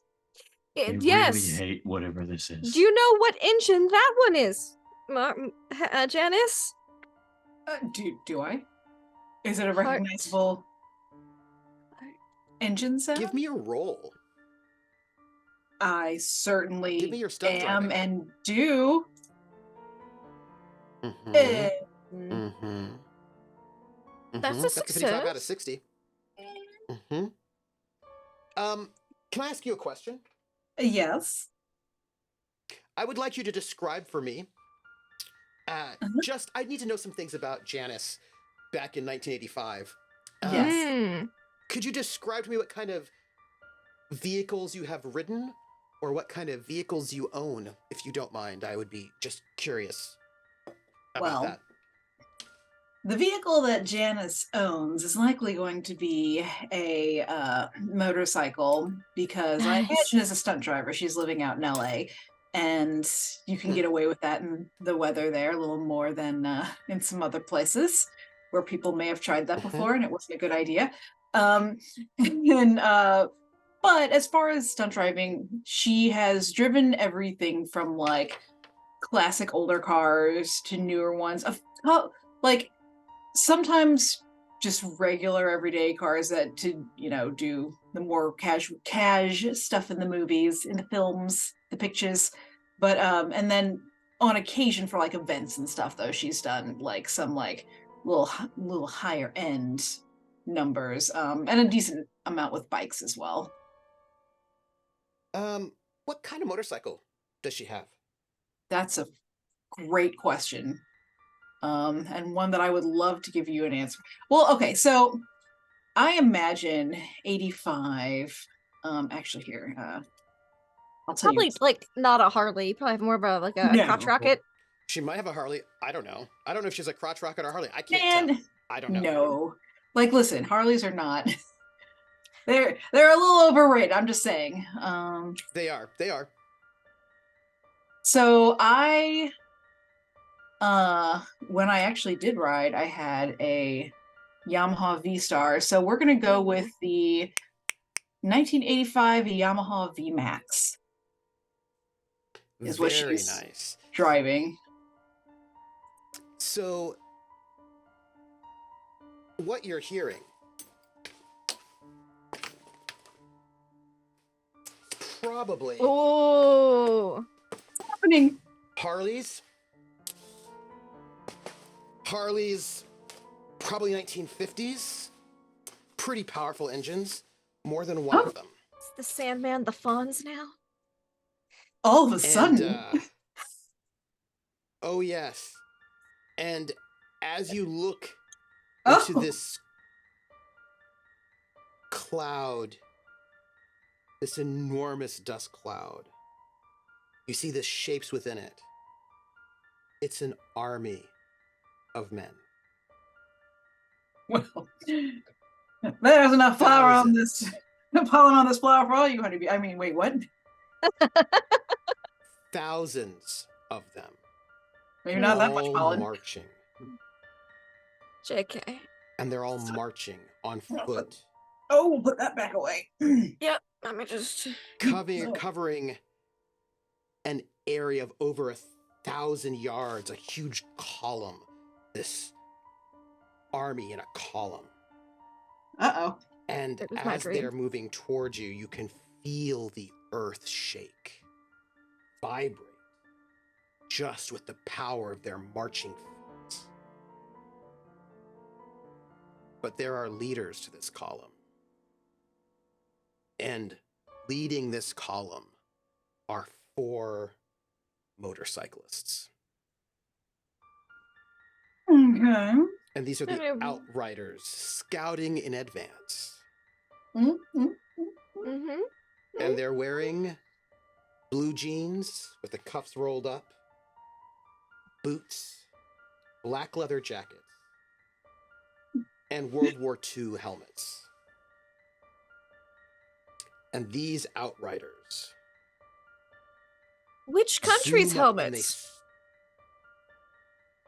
They probably got like cheap German helmets from like a Okay. Army Navy surplus I store. was just wondering because there are stylistic Yeah. differences. Yeah. Cool.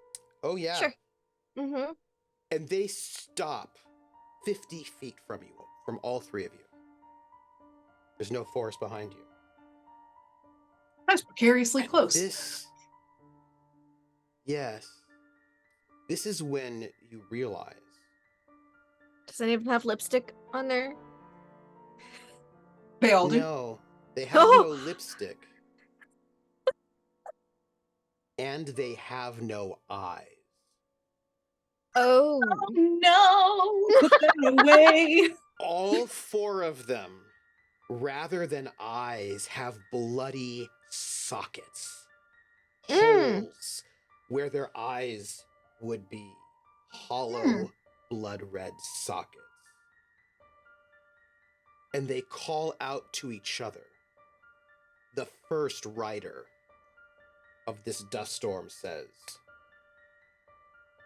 I can feel their presence.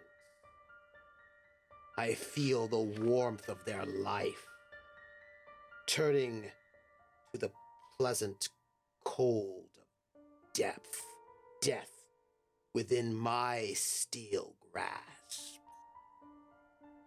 And the second rider of this storm says, I can hear them. I can hear the air rustling through their dry, rotting corpses. And the third rider, she says, I can smell them. They reek of the life they bear. and of the certain death we bring. And the fourth rider goes, oh, I can taste them. I can taste their blood. Now. And they reach into their leather jackets and they draw out tire irons, tire chains, and they laugh. And that's where we're going to end our session. Ooh. What Fun. the hell? You're gonna bite us. No, my leeches will bite back. You have an army of over a couple thousand people in the background. Yeah. In the These distance. 4 riders with their eyes ripped out in the distance, and these 4 Seems like outriders with yeah, their everyone's eyes ripped out. blind. That's cool. Well, how am I supposed to use my blinding power then? They have no eyes. Save it for the Sandman. I mean, the Prophet of Darkness. But they might still see. Well, they have other Well, one of them can senses. feel you. One of them can. taste He ain't you, felt one can nothing smell yet. you, and one can hear you. Oh, One of them does a little. Yeah. Yes. They seem somewhat hostile. I noticed. So, It's very rude. If I had, to be fair, Don't if worry, we're gonna get my motorcycles out of this. eyeballs pulled out, I'd feel a little hostile too. So Same. somebody did pull out their eyeballs. I wonder who. So, my friends, this the is Prophet the of end. It wasn't me this Darkness. could have been anyone. It wasn't me though. Not me. It's high noon. You've Oh. made it to the Black Desert. Things don't look good for our heroes. They've made it through 2 of their trials. If they Yeah. want to make it to the Prophet of Darkness, maybe I they should do. just give up With wedding and bells on. just be afraid and not go further. I don't know. As I They should draw just hearts in the abandon their black quest. sand. I just. M I worry heart about Margaret's Sandman. sanity. worried. So Like William's the why one don't going we- crazy, but Margaret has already crossed that. She's already been like, there. Crossed that threshold. Yeah. Yeah. I'm sure it's fine. I sure lost it's that on fine. the train. I threw that out the window with that pistol. I was like, goodbye, Sanity. Hello, Sandman. Like in the remake of Romeo and Juliet, but instead of being written longsword on the pistol, it's written sanity. Sandman, Yeah. Yes. Yep. Yes. If you all would, before you, could you just tell me who you are, where we can find you, give some love to your fellow players, and tell me, how do you think you'll deal with the Army of the Blind? Let's start with Rockette. Okay. Hi, everyone.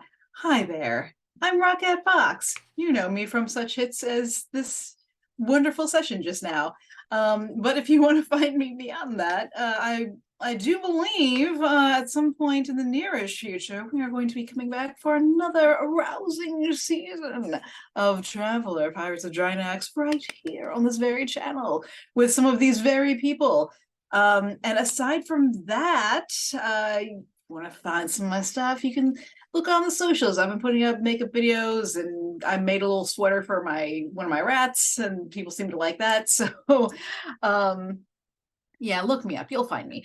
Aside from that, giving some love. I think everyone, as always, is super amazing and so delightful. I love. Okay, so starting off, I love Dr. Bright's just trying to make it through, really trying to get through this. and I feel that sense of just kind of desperate desire for like some normalcy and like things like that. And on the flip, I love how our Margaret is just really embracing just this entire thing. And also the butt stab is just chef's kiss, priceless. So I like this dynamic of all of these emotions and how some of us may respond to suddenly finding yourself in a movie, play, actual setting.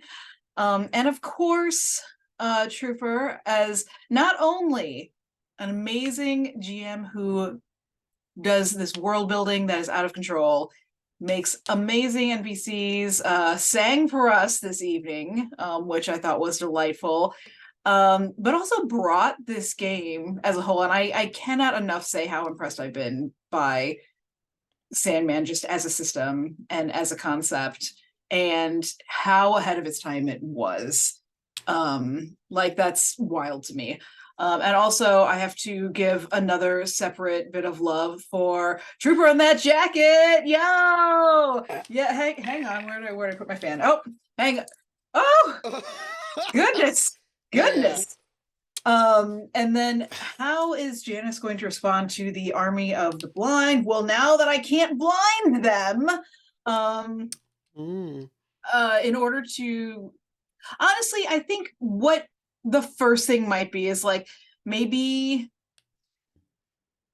wake Wanda up, you take a little aerial view to see if we can see, like, maybe I could drop something down on him from up on high. And honestly, like, maybe if the lamp is feeling a little active, maybe take it up there, light it up, and just point it down there and just blow everyone away. So that's what I've got. The lamp. Interesting.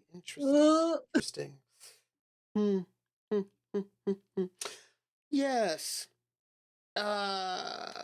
Simon. Hello, I'm Simon at Wandering DM, and I am scared of everything in this game because nothing makes any sense whatsoever. I love it though. I absolutely love it. So Poor Dr. I'll start with the Bright. level, finish with the spiel. Also, apologies for leaving abruptly earlier, but things got complicated breathing wise. That Wizard of Oz scene with Janice, I was just like, if she dies alone because she's the She Wicked has the Witch of the amulet. West, and like we're fucked, but also I can't believe that, like, all of a sudden, just because she's the witch, like, she has to die. So I was like, what? How is part of me was almost scared that we would end up somehow following her and become either the lion, the Tin Man, or like the Scarecrow. And I was just like, I'm done. But I did absolutely love it. And of course, throughout our series so far, I also love Margaret's devotion to the Sandman. Her schoolgirl crush that just refuses to go away is very hilarious. He's playing hard to get this time. We haven't seen him once. Yeah, no shit. You're gonna have to go through all of his friends first. Oh my gosh, he wants me to meet his friends.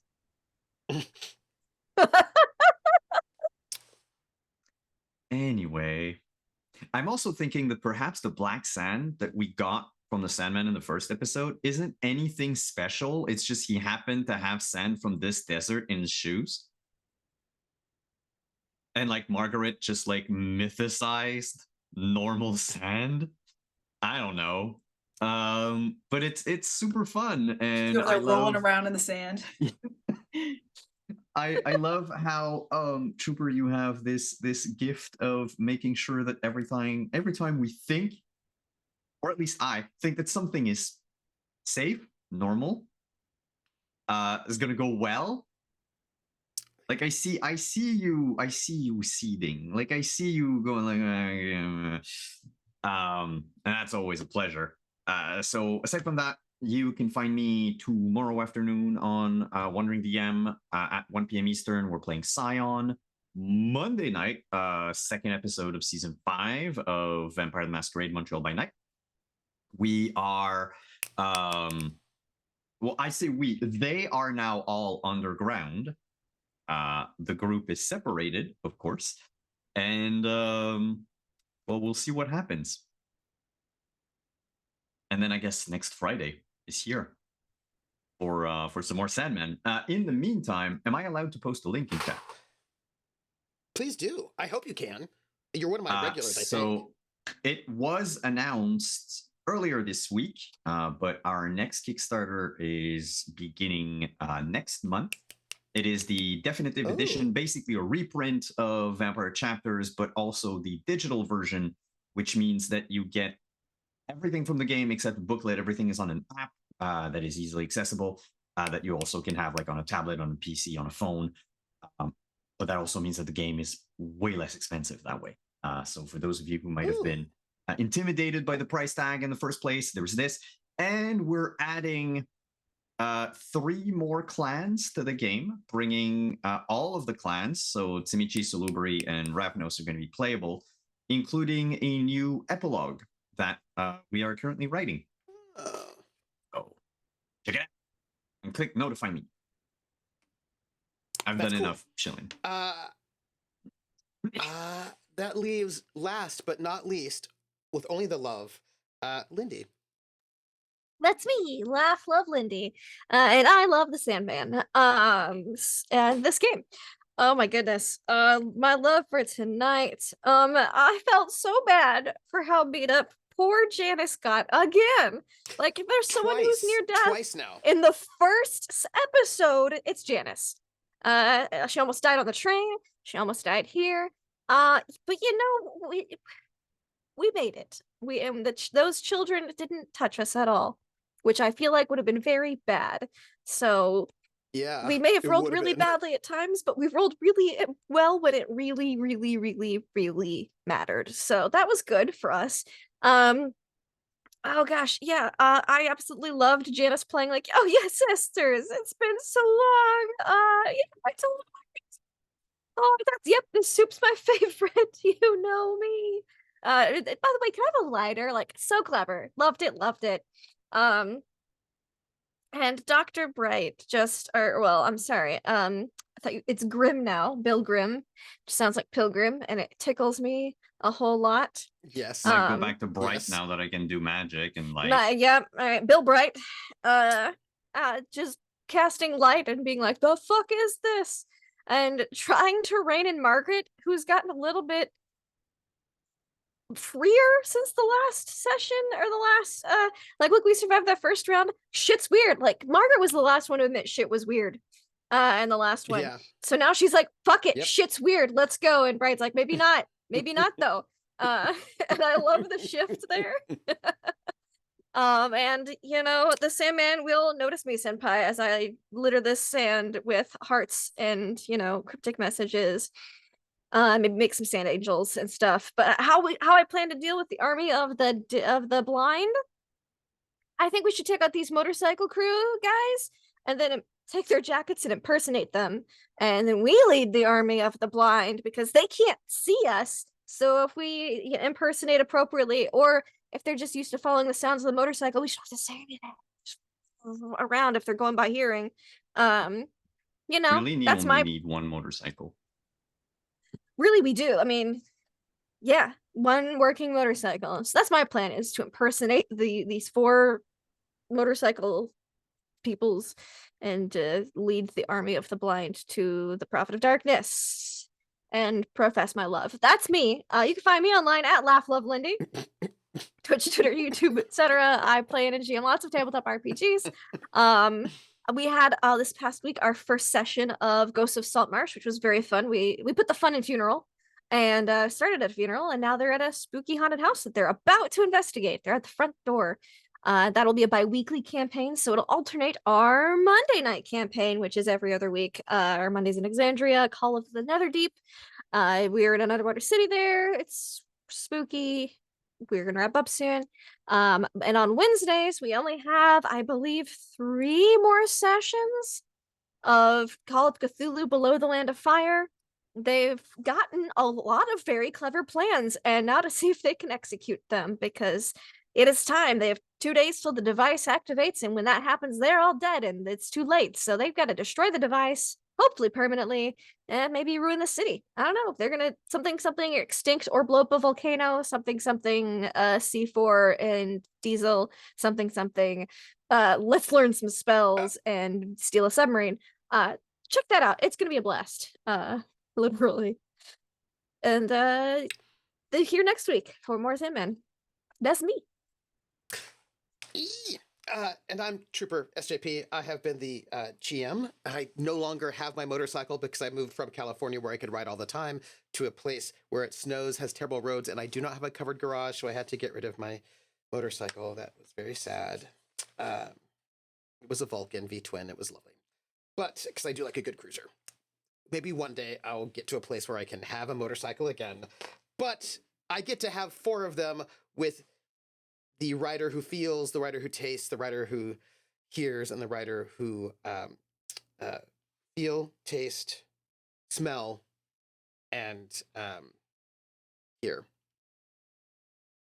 Who are, I suppose, very excited to run into our protagonists. I will also note that you got to experience today 1 of 3 personal scenes. There are 2 more. Oh, yes. no. Oh, yes. I have no idea. The what those are Pilgrim gonna be. and the Learned One also have their own personal scenes, which, you know, next week. when the Right? time is next week. So next week we're going to, I feel like we're going to finish this adventure, The Prophet of Darkness. I feel like they're going to be able to wrap this up next week, and you should probably be here to find out how they do that, and what the other 2 skills are, because the Learned One has a skill that is yet to be uncovered, as does the Witch. They both have 1 more skill to discover what that might be. I suppose you'll find out at some point in time. And they have the amulet, which you're supposed to give to the one who is truly blind. They have the magic lamp, which now that they have entered the Black Desert has become warm again to the touch. And they have an army of the blind out to get them. Or at least the 4 motorcycle riders of the army of the blind who are, there. Who are going to go and, like, destroy you. I am so honored to have this crew of amazing adventurers go through their trials to try to stop the Prophet of Darkness. But again, if they're too afraid, they just want to, like, run away and not get to meet their boyfriend, the Sandman, then No. I suppose they could just do that. So next week, we will be back for another session of the Sandman. But I'm Trooper SJP, and I want to give my love while I am pulling up this part here, because I feel like just in case. Yep. So I want to give love to Rocket for her amazing makeup. That makeup is amazing. You look like the best crone. I have an overall thing love to give all of you. I want to give love to Lindy for becoming unhinged. You know, Margaret seems to be not doing well Not that hard. in this place. We and haven't I seen want to my give love at all this also- whole time. I bet we will. And then I hope that you crazy kids, in love. And then I want to give Simon love for that lovely sort of moment of, rather than taking attack, doing like a maneuver and cutting the torch in half. Because because that then sapped them of all that. It was like good times, good times. And so this is for my overall love for this group is I've read the adventure. It's weird, in a good way, but you've got to be smart with this one. Like you've got to be thoughtful. And you all are very smart and thoughtful. I'm continuously impressed. Right, Rocket's like, let me get a lighter while I'm hanging out with my sisters. That's a good idea. And Lindy's like, wait, Shadows, cut off the light for these folks. And then somebody be like, I know, I'll cut the torch in half. Like, you all are just very, very ingenious. And I appreciate that very much because that makes it a joy for me. I love what you all do. So thank you for being really amazing. And I can't wait for you to get to the Prophet of Darkness's tower next week. Yeah. But you have to get through the third of your trials, the Army of the Blind with their 4 riders first. We did get some bits, and I do want to read them out. We got 100 bits from Stormbender27. Thank you very much. Who says, ooh, late fee. Sorry, I'm late. Don't even worry about it. Thank you for the late fee. This will go help pay for the cast.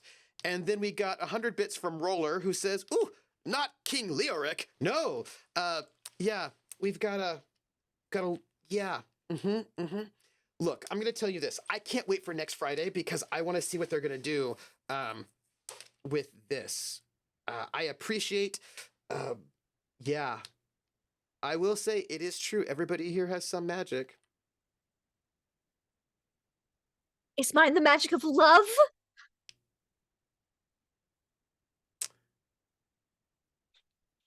Wouldn't it be awesome if your TTRPG. thing is like you kill the Sandman with your touch? Like we need your power to succeed, but you're the one that has it.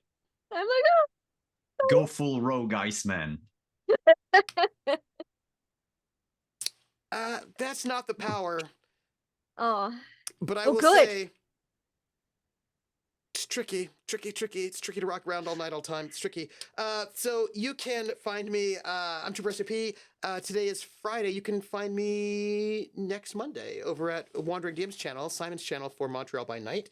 All of us are gonna go into it. We're all in a dungeon, is what we're doing, and it will be fine. I think it'll be great. And then, of course, back here on Friday for the second half of Prophet of Darkness, which, yeah, yep, woo, yep. That's what I got to say about that. And I love you all. Thank you so much. Thank you for supporting us. Come back next week for this. I was very excited when I found the support others rules, which are on the back of the skill. Ooh. What is the skill card where it tells you what those rules are? One moment. I just feel like that let it's me like, help it's like either doctor do healing because I got those herbs. Yeah. yes, which is what you did. Like you use your anthropology as like a support. As From a knowing support folk skill. medicine and stuff. Yeah. I believe it might Historically be. speaking. Is it the spacecraft piloting skill, or was it the advanced engineering skill that had? It might have been the spacecraft piloting skill that had those rules about helping other folks. I wouldn't worry about it. It's from one of the later adventures. I wouldn't worry about that at all. It's not. I mean, did I say spacecraft piloting? I didn't. Never mind. So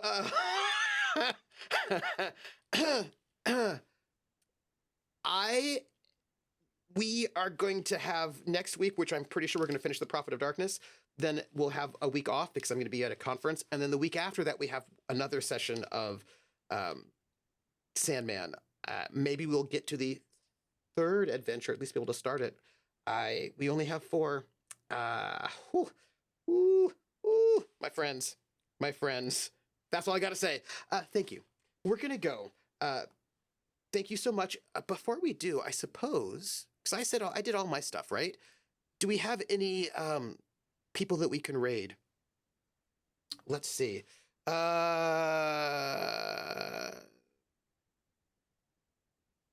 We can. I forgot that we had the map up all this time, but I fixed it. So let's go and we're gonna do a raid. We're gonna go and raid Deer, a drag queen playing Lethal Company. At the end of our credits, that's where we're going. So, my friends, thank you so much for being here. We couldn't do this without you. This is the best crew. I wouldn't want to play the Sandman with anybody else. And thank you very much, Willem TW, who's one of our sponsors. And enjoy our credits, and then we're going to go and do a raid. Thank you, everyone. You all are the best, and pleasant dreams.